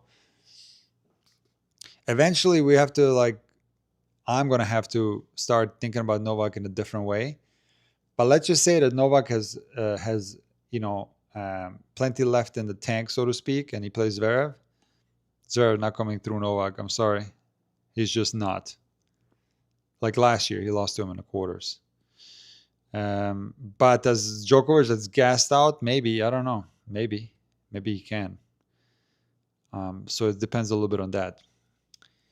Okay, let's go on to the next thing, and that is indeed grass. Okay, right here. Next topic is grass, guys. And I think it's so interesting that there are so many tournaments in Germany on grass. It's crazy how many tournaments are in Germany on grass. We got Stuttgart, we got Bad Homburg, we got Berlin. What else? Halle. That's 4. Isn't that crazy? But certainly grass is very interesting, and it favors certain players. But it is really the only surface where, maybe not. Maybe you can make the same argument for Australia because it's the beginning of the year. But it's like one of these surfaces where you don't necessarily have to play any of these lead-up tournaments. You can just go in there like Sinner this year probably, or Novak has done many, many times. Just go straight into Wimbledon and maybe play one of those exhibitions prior to Wimbledon and do well, like win the whole thing. That's what makes grass different, because everybody's kind of in the same boat. It's just not a lot of time on the grass. But, they've changed it quite a bit, and it's not the same as it used to be. I think it used to be brutal, where a lot of these clay court specialists back in the day wouldn't even show up on grass because the ball wasn't bouncing properly and you had to serve and volley. That's certainly not the case anymore. Now you can play from the baseline. But still, it's a different game, and it's certainly the most prestigious tournament in the world, and it's so fun to watch. And I like actually these other tournaments. These are Stuttgart going on right now, and we got Hertog-Bosch going on right now. So I'm going to be watching a lot of this, and I'm actually going to live stream some of it. Let's see. I'm definitely going to cover some of this and Monday Morning Tennis Rant for sure, or like I said, some live streams. Will we ever see a Master Series on tournament on grass? Well, maybe if they turn Queens into Master Series, but I honestly don't think so. I don't think so, because they're adding a Master Series. Remember, in Saudi, right? Aren't they adding a Master Series tournament in Saudi Arabia? So then another one on top of that one? I doubt it.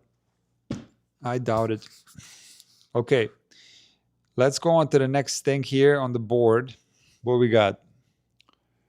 Serena Williams. Let's talk about her. Serena Williams. It's so funny.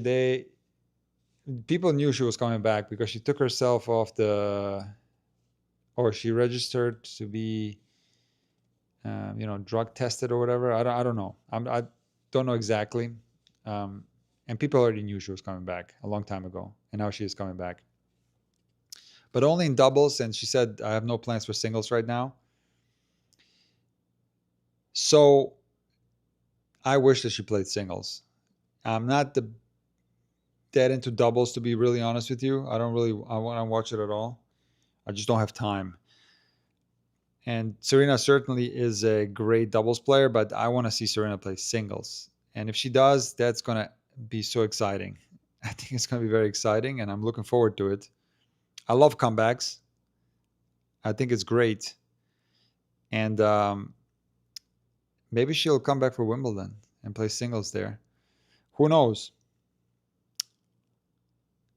Oh, that's interesting. Italian Federation bought license of Brussels tournament to hold a grass tournament between Roland Garros and Wimbledon next year.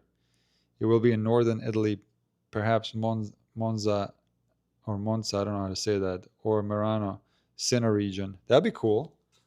I don't think Sinner will play though. Do you get Sinner to play? Maybe.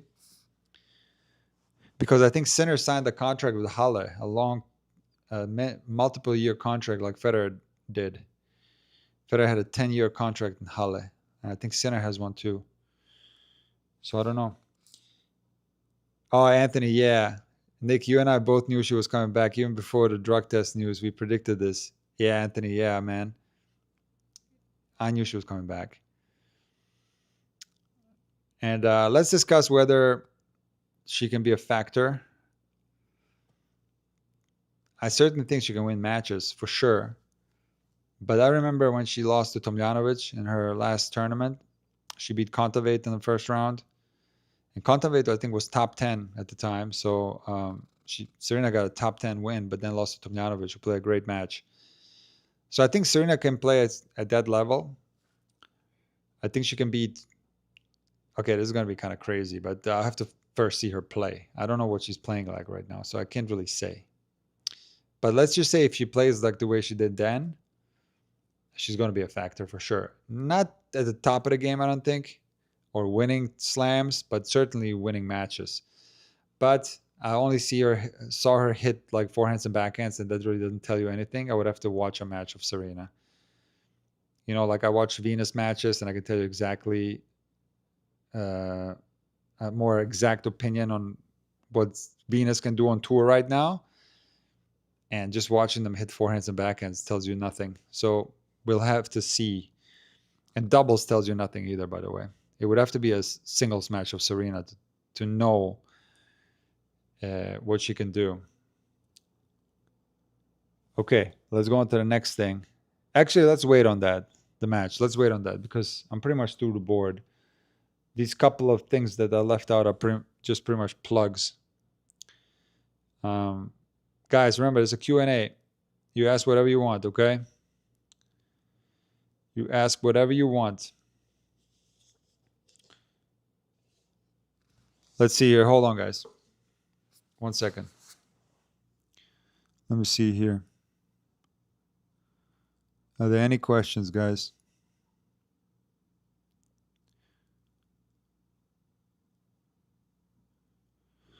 Do you think Zverev will try to win the Davis Cup also this year like he did last year where he went close, perhaps to get a better standing with journalists and fans in Germany?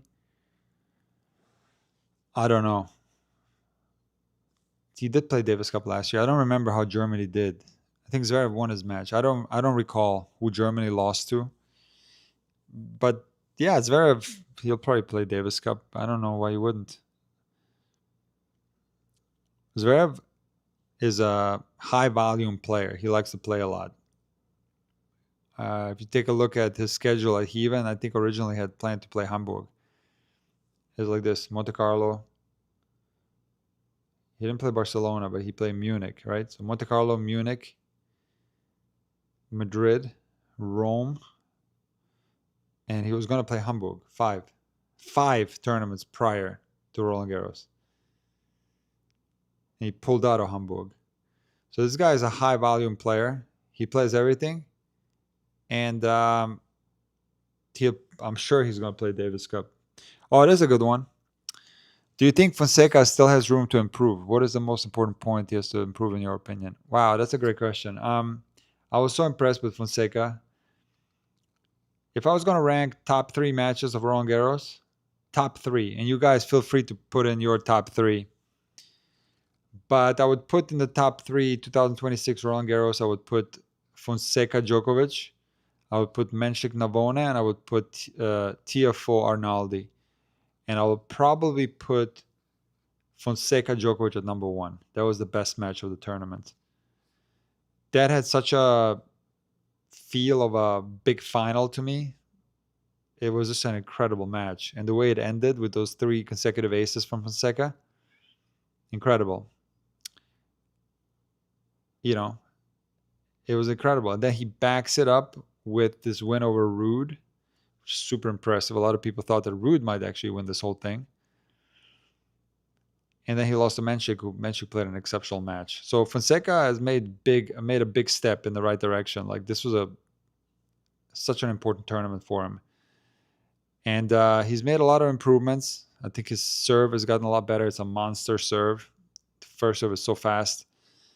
The kick serve is very, very big.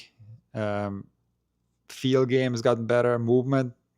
Forward movement's gotten better. Maybe lateral movement's still a work in progress, but he hit his open stance backhand a lot better. Was hitting it down the line quite well. So, before I always said that his lateral defense needed some work, but I think it's gotten better, especially on the backhand side. So he's on the right path. And it was more mental with him, I think. And they made a big change this year with his approach to the game, his energy levels in a match. He looks like a different player to me. The way he played against Sinner and at Indian Wells was a completely different player. So I think Fonseca is going in the right direction for sure, and is going to have a great career. Now, let's see. Who do you think ends with the most Grand Slams, Sinner or Alcaraz? GMAC, that's a great question. Wow.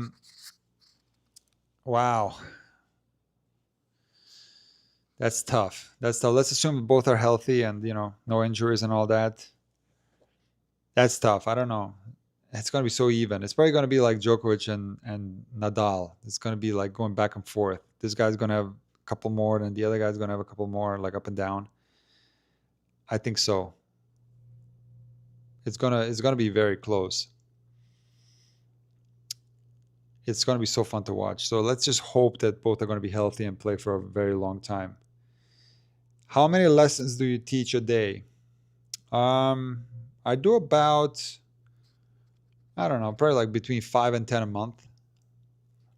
I had one today, actually. I did have one today, but it's like just a couple here and there. A couple here and there. Guys, hold on 1 second. 1 sec, guys. 1 second, guys.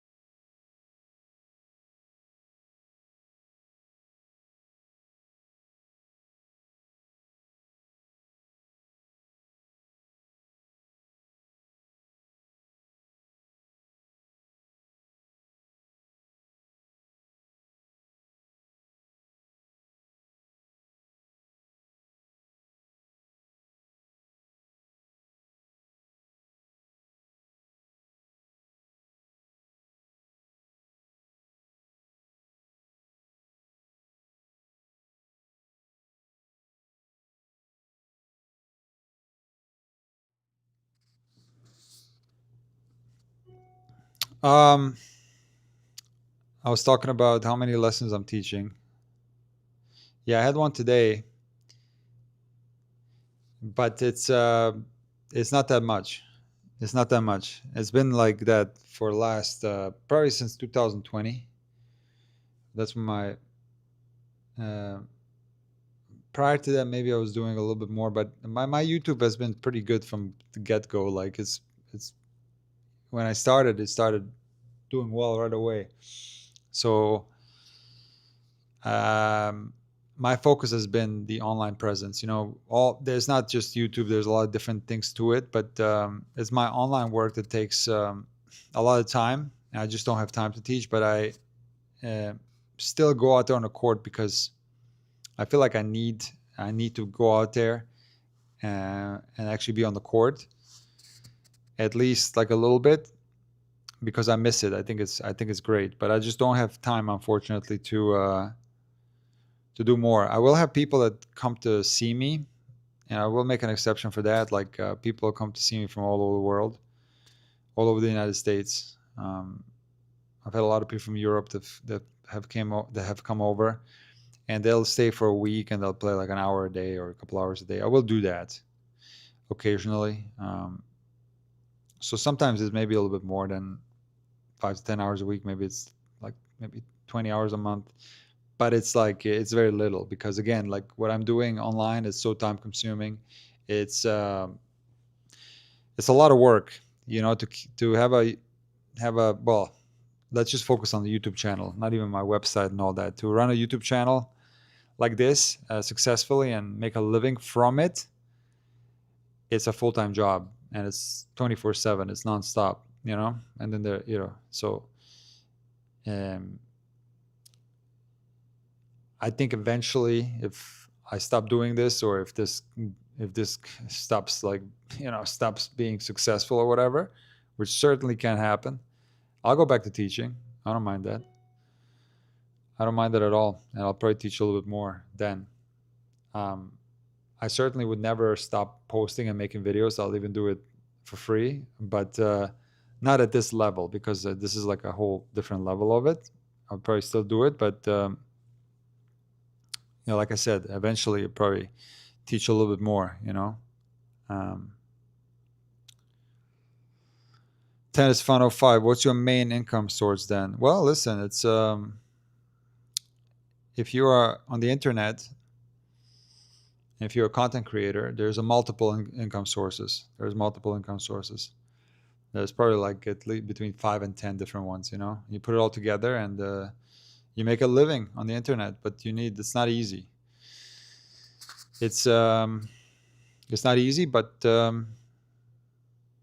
it's something that I really enjoy doing. I've been doing it for a long time, for 8 years, and I plan to continue to do it for as long as I can. Let's see what else you guys are writing. Rybakina is very close to becoming world number one. She's less than 900 points behind Sabalenka. She's going to play 3 WTA 500s before Wimbledon. Do you think she'll be able to get to world number one? Is she really going to play 3 WTA 500s before Wimbledon, Rybakina? She's in Queens, right? I think I did see that. I think she's destined to be number one this year, Rybakina, because I'm trying to think. Then Sabalenka won US Open, right? Didn't she? And Rybakina won WTA finals. So prior to WTA finals, Rybakina doesn't have that many points to defend. Yeah, she'll be number one, 100%. But I mean, she's not in the greatest form right now, though. But I think she'll pick it back up. She's so good on grass. She's got to be one of the top favorites on grass in Wimbledon. I think she'll get number one for sure. All right, let's see.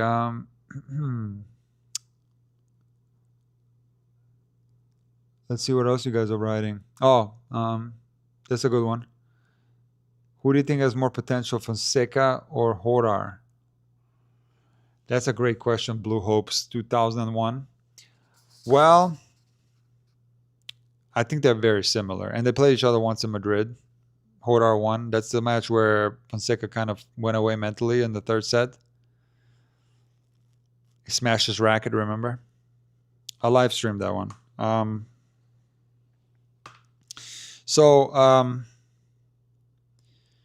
it's very close. There's different strengths from both. I do think Fonseca is more the shot maker. He probably has more power on his strokes. It doesn't mean that Horar doesn't. He is a very powerful player too. But maybe Horar is more steady. It's just a different style of play. But the level, I think, is very similar. And it's hard to say who's going to have the better career. I think Horar, that was a great tournament he played because he was far from his best. Had some physical tests for sure, and he still made the quarters, right? Yeah, he made the quarterfinals. Did he? Yes, he made the quarterfinals. That's a big success there because he wasn't anywhere near his best. He played better in Barcelona and Madrid than he did at Roland Garros, and he still made the quarter. So I think he's going to be a very consistent player, very solid player, and a guy to deal with.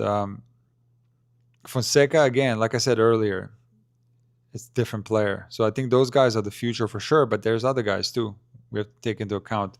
Prismic, I don't think quite at their level quite yet, but he's there. You got Tien, who we can make an argument that he's above them. Even though he didn't play well at Roland Garros, Tien won the tournament in Geneva prior. There's a lot of youngsters coming up. Menchik, semis now, Roland Garros. Like he's at a different level now. So for sure it's going to be very, very interesting. Let's see. Oh, that's so funny. Yeah. Is this your last coffee today? Yes, this is my last coffee. I'm going to quit after this. This one is actually from yesterday. This is the one I ordered.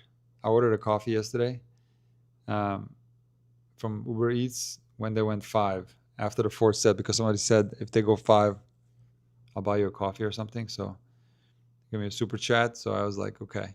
So I did order it, but I never drank it. It's still the one from yesterday. So I didn't buy one today, and this is the very last one.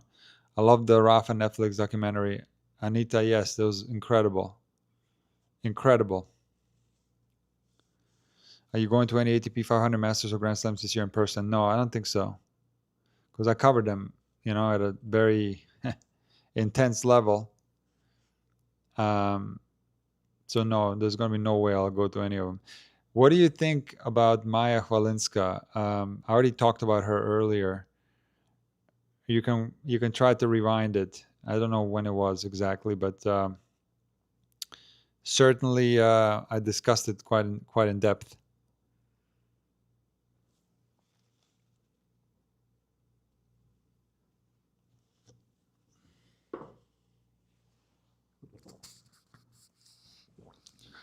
Let's see. Oh, Buse, I forgot about him.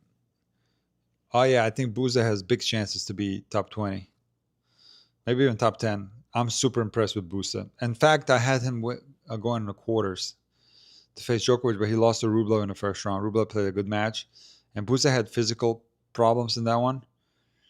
Big time physical problems. It was like that hot. It was so hot early at Roland Garros. But I hold him in high regard. I think Buse is going to be the next big thing. So there's a lot of youngsters coming up. I think it's going to be very entertaining to watch. Oh, that's a great question. Do you think Anisimova and Iga will be able to defend their title runner-up status in Wimbledon? That's going to be tough. Wow. That's a great question. I don't think so. I really don't think so. And that's kind of tough to say. It's kind of brutal to say that, but I really don't think so. I think both are struggling right now. And Anisimova probably more than Iga, but it's going to be tough. You skipped my question. I don't know what your question was. I didn't see it. Ask it again. Ava, ask your question. It's all good. I didn't see it. Now, if it's a question I don't want to answer, I might skip it, but I'll tell you. I will tell you that I don't want to answer it, but I go ahead and ask it. What's your question? What is your question?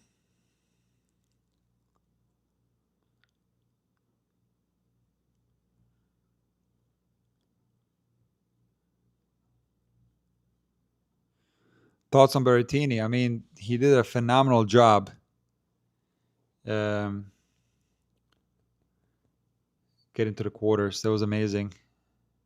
Amazing. How about 7-6 in the 5th against Comesana? Or Comesana, I don't know. That one is tough to pronounce, but that was incredible.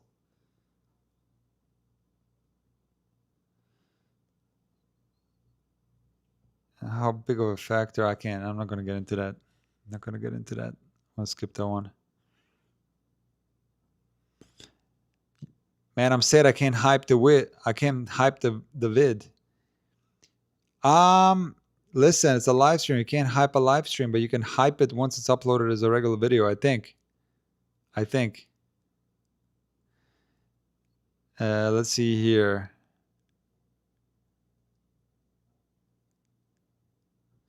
Which active player, not Djokovic, you feel more connected to? Listen, right now, I think it's good for me to like not have too many that I don't really feel anything like I'm not even close to nobody like I did for Rafa. And I think it's great because if I want to continue doing this type of videos where I'm discussing professional tennis and analyzing professional tennis, I think it'd be very difficult for me to commentate on tennis and to discuss it. If I'm a huge fan of someone, it would ruin the whole thing. So I'm super neutral right now. I will say though that I do um, understand the importance of Sinner and Alcaraz for the game of tennis, and I place those guys at the GOAT level, like the big three, you know. And it's just incredible that we have those two guys.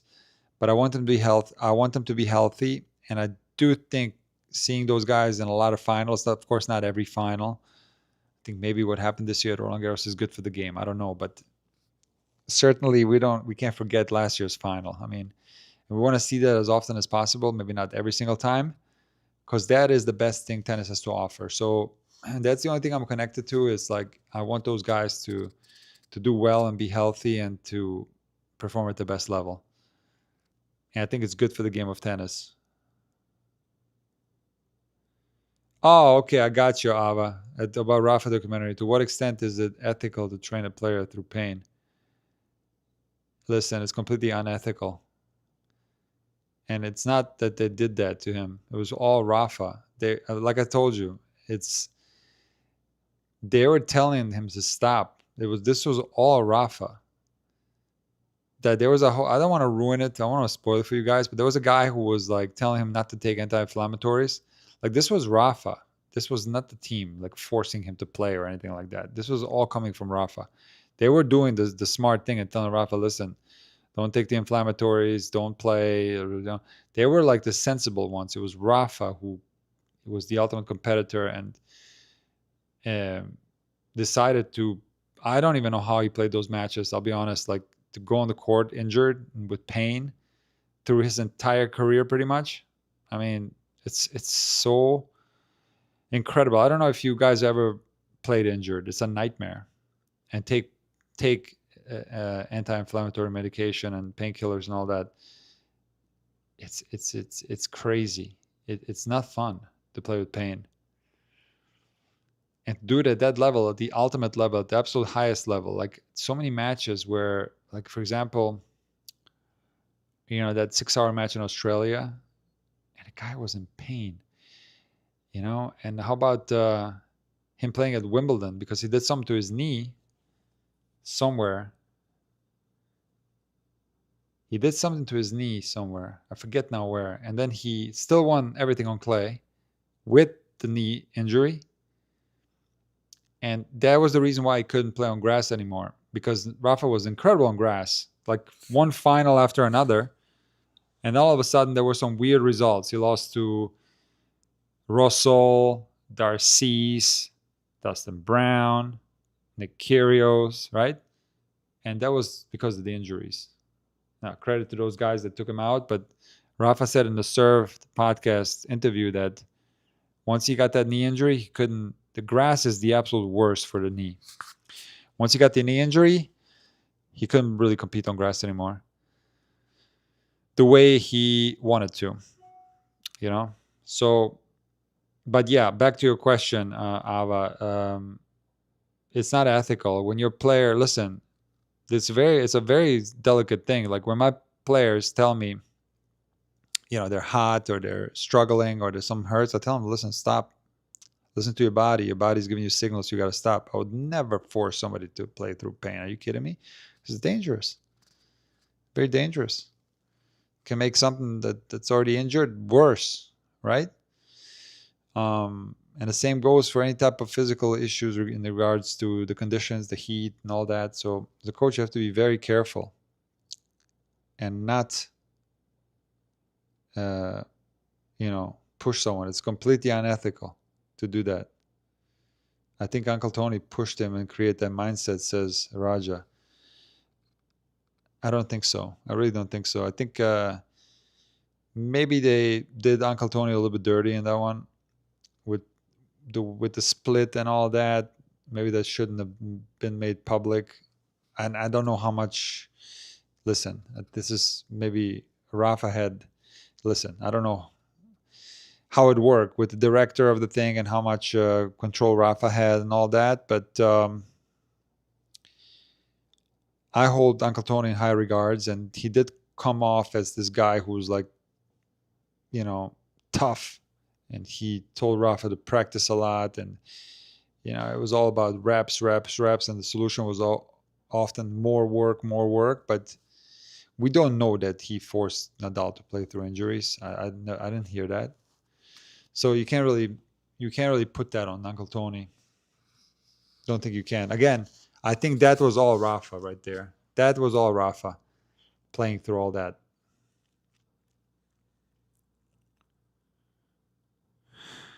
Dynasty Warrior, that's a really good question. In a really hypothetical world, Nick Kyrgios was super fit. Could he do some on grass this year, or is he finished for good? Well, we shall see. He plays Mute first round tomorrow. I think it's at 10 a.m. Eastern. Let's see how it's the same with Serena. I don't know. He did play that one match with Sabalenka, but that's meaningless. Let's see how he does against Mute tomorrow. He should be able to take Mute out on grass. So we'll see. I can tell you more tomorrow.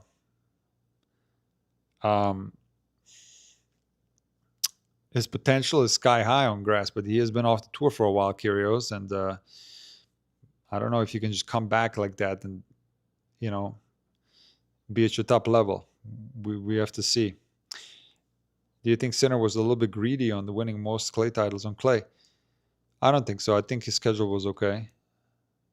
I think the schedule should be exactly the same next year. Maybe if he wants to skip Madrid, he can, but he should absolutely play Monte Carlo, and he should absolutely play Rome. Again, listen to Sinner, what Yannick says. He said that, imagine if he would have skipped okay, let's say he skipped Madrid, right? And he decides to play Rome, but he loses early. Sinner said, listen, that's exactly what can happen. I skip Madrid, I lose early in Rome, and now I don't have a lot of matches for Roland Garros. It's a month of almost no matches.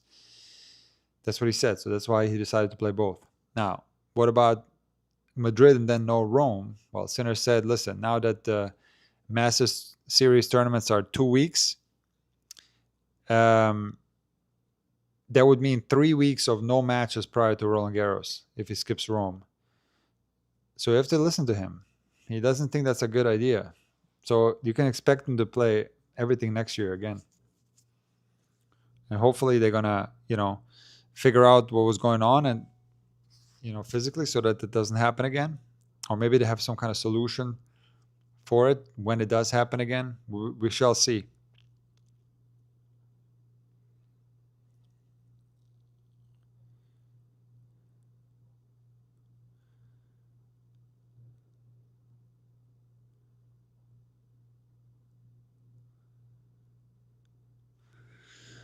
Okay, guys, let's go on to the next thing on the board here. And it's an interesting thing, and that's it says match right here. You see that? Match. So it's a little bit of a promo. This week I got a match coming out on the Intuitive Tennis YouTube channel between Shamir and Ismail. And there's a couple more lessons with Shamir coming out. There's one tomorrow, and there's one on Thursday, and then the match on Saturday. So we got a Shamir video Tuesday, Thursday, and then the match on Saturday. So make sure you subscribe to Intuitive Tennis. And I haven't had a match on my channel since December. So for you guys that don't know, I do feature matches on my channel. I wish I could feature matches of myself, but my calf is not doing good. I hit some balls on the ball machine today, and it's not good. I hit ball machine yesterday too. It's not good. My calf is not responding well. So I'm going to have to keep waiting. But in any case, I do feature matches a lot on my channel. And I got a good one coming up this week. So again, make sure you check that out and subscribe if you haven't yet. What time is it? Okay, I'll go a couple more questions here, guys, and then we're gonna call it, okay? Hidden Dave, joining this late, so rewinding. Just wanted to say I'm hyped for the stream. Thank you so much, Dave. I appreciate you, man. I appreciate you. Do you think that Coco, who has made a lot of improvements this year, even if she wasn't able to defend her title, will be able to play more freely now that the pressure is off? I think that's a plausible argument. Yeah, could be. There was a lot of pressure defending all these clay court points from last year. She was in the final of Madrid, I think, final of Rome, won Roland Garros. So now that all this is over, because she played poorly on grass last year, maybe she'll do better on grass this year, you know? We shall see. We shall see. I do think there's improvements in her game, which is kind of a weird thing to say. Coco was double faulting a lot last year. Remember at US Open? That was tough to watch. And then even this year, she was struggling a lot with double faults, like 10 double-digit double faults in matches. Having a hard time getting the second serve in. Was very frustrated, but we're seeing less and less double faults. So that part of her game has certainly gotten better. And I do think that reaching the final in Miami was a huge success for Coco. Huge success.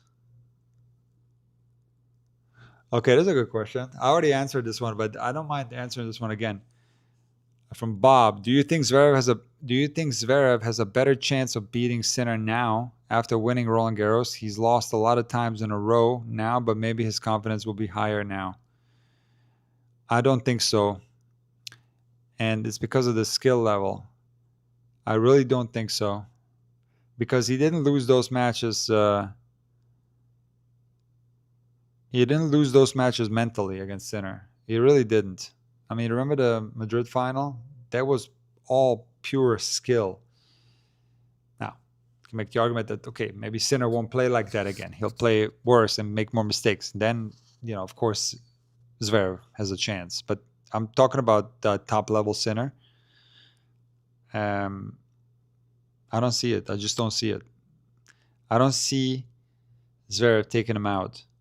And confidence doesn't work like that. You don't lose to someone. Let me look it up, okay? How many times he lost him in a row? Was it 9 times? Hold on one second. Zverev versus Sinner. Let's see how many times in a row he lost to him. We'll be exact here. It's 4 and 10. He lost to him 1, 2, 3, 4, 5, 6, 7, 8, 9. Yeah, 9 times. You don't get confidence from winning something unrelated to this when you lost to somebody 9 times in a row. You just don't. That's not how it works. It really is not.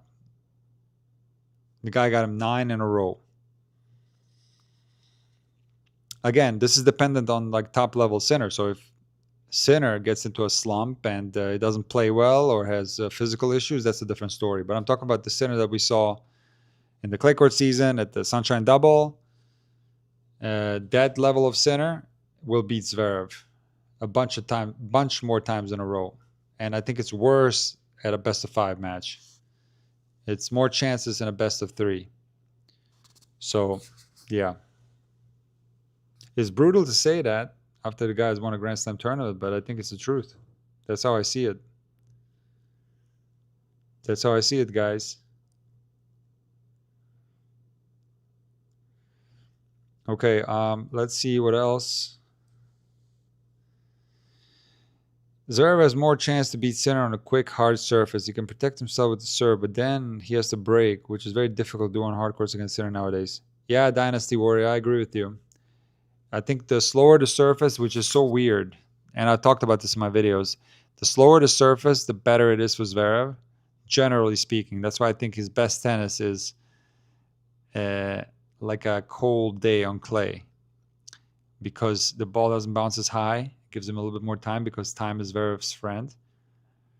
But having said that, I think a slow surface is worse against Sinner because of his skill discrepancy and baseline. And also the slow surface gives Sinner more chances to neutralize his Zverev serve and then get into those situations where there is a discrepancy.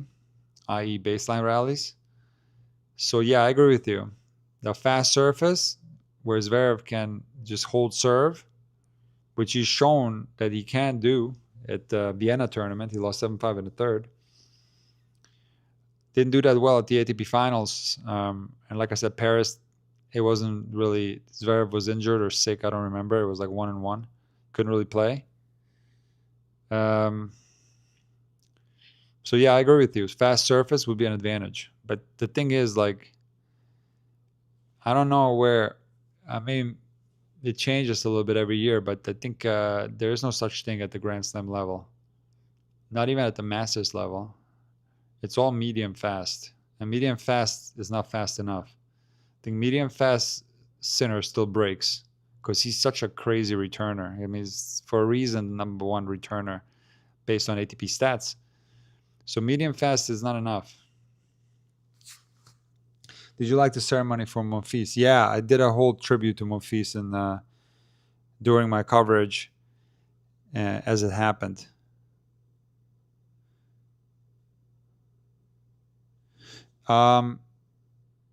Okay, guys, listen.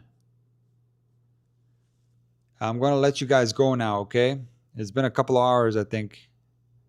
That's usually how long these are, because we'll wait until we get to the end of the board. So we're at the end now. There's a little promo right here, Intuitive Tennis Premium, which is my website. If you want to support Intuitive Tennis, that's a great way to do it. You become a subscriber at Intuitive Tennis Premium, which is basically intuitivetennis.com. You can go on the website. And you can also get the iOS app. It's first time watching my live, but I recognize you from the comments. Thank you so much. I live stream matches. I started doing it in Monte Carlo this year, and I could plan to continue to do it. So I need to do a better job promoting those match live streams. Those are really fun. I had a blast doing Roland Garros. But anyway, Intuitive Tennis Premium, available on the internet, intuitivetennis.com, or the iOS App Store. Just type in Intuitive Tennis, you'll find it. Or you can click the links in my description or the links in my chat. And Intuitive Tennis Premium is great because it gives you access to me. Like you can request videos. I'll make a video just for you. There's a monthly premium member Q&A.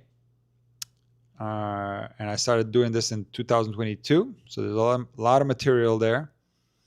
And there's a lot of things like premium exclusive content on Premium that you won't find on YouTube. There are courses on there. A lot of great material, such as the role of the elbow course.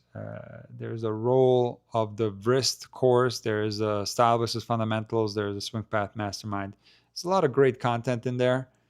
And also, if you want to get coached by me via video analysis, or even if you want to buy a standalone course, the Intuitive Tennis Methodology, as a Intuitive Tennis Premium member, you get half off. Like you get a huge discount.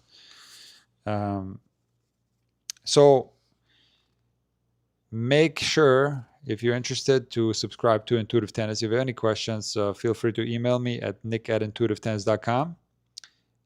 And guys, that's it.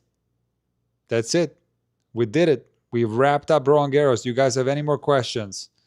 I'll do one more question and then I'll let you guys go, okay? 7:30 over here. I do have a phone call I gotta make. So that's why I gotta let you go, guys, or I would keep going. We'll do one more question. Let's see how long we were on here for, whether it was 2 hours. It's 1 hour 48. Okay, I want to make sure it's 2 hours. There's no specific reason. There's like nothing to be gained from it being 2 hours. Okay, I'm a little bit like Rafa that way, superstitious. Another question, guys.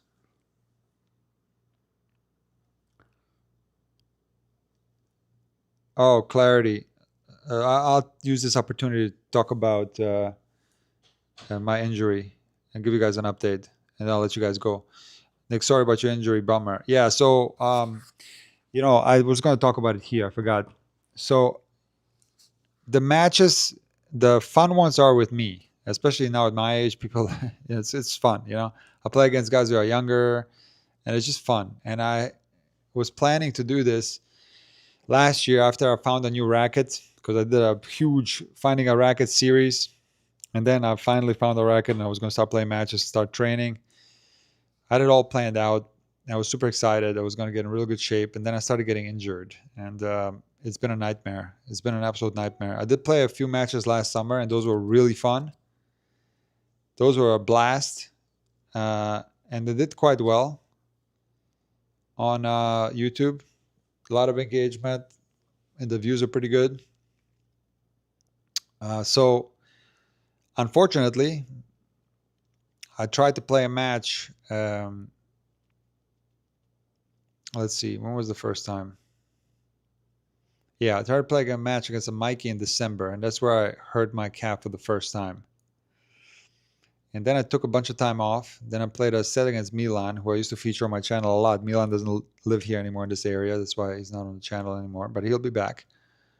And he sometimes comes to visit, and then we meet up and we play. I played with Milan. I injured the other calf. So I first did this calf, the left one, and then I did the right one. I took, again, some time off, and then I was going to play against Yevon, who I played on my channel.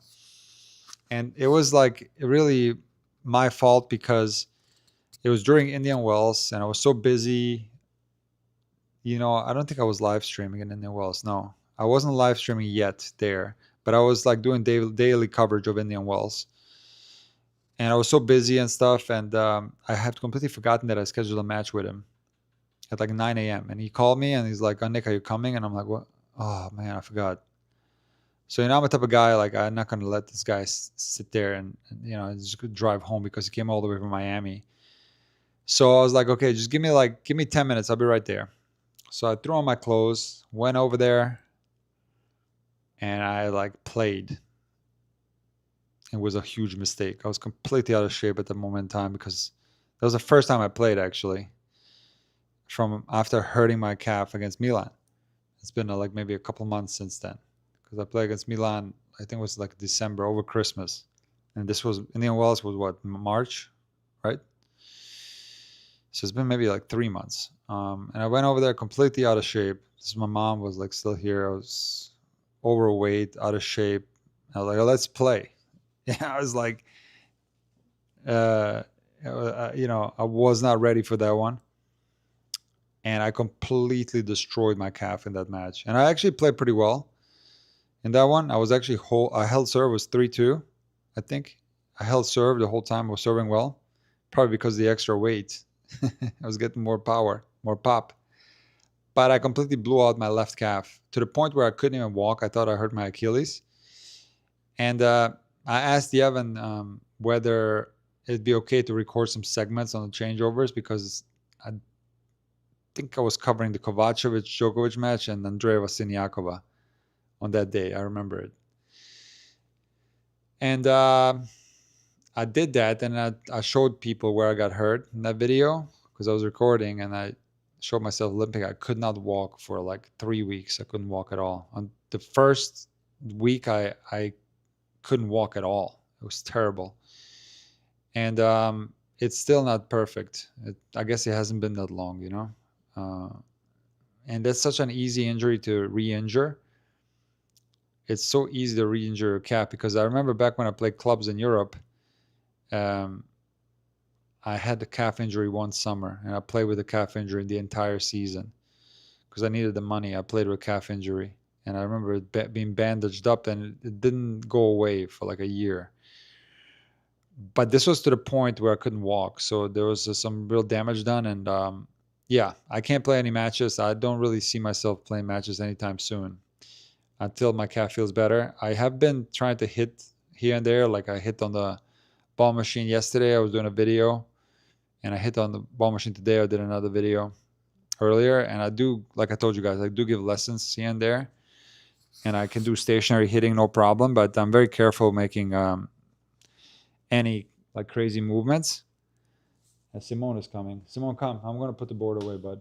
You come over here and say hi to the people. Come on, Simone. Show yourself, bud.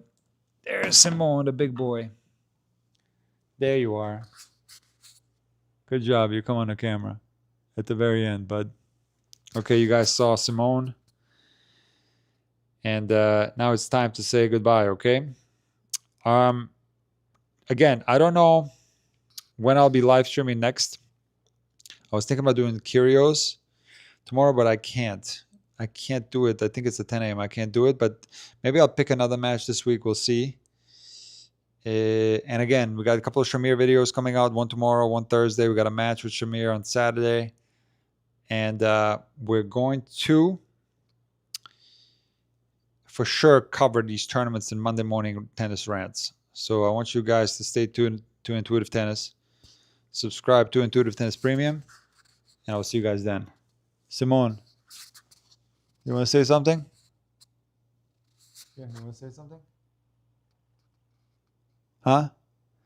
All right. Simone said that it's time to eat dinner. I think he's hungry. That's why he climbed up here. So, guys, thanks for joining the live. I will see you in another one of these after Wimbledon. On a Monday after Wimbledon, we'll do another one of these. And I'll see you guys then. You guys take care, okay? All right. We'll see you then, guys. Take it easy.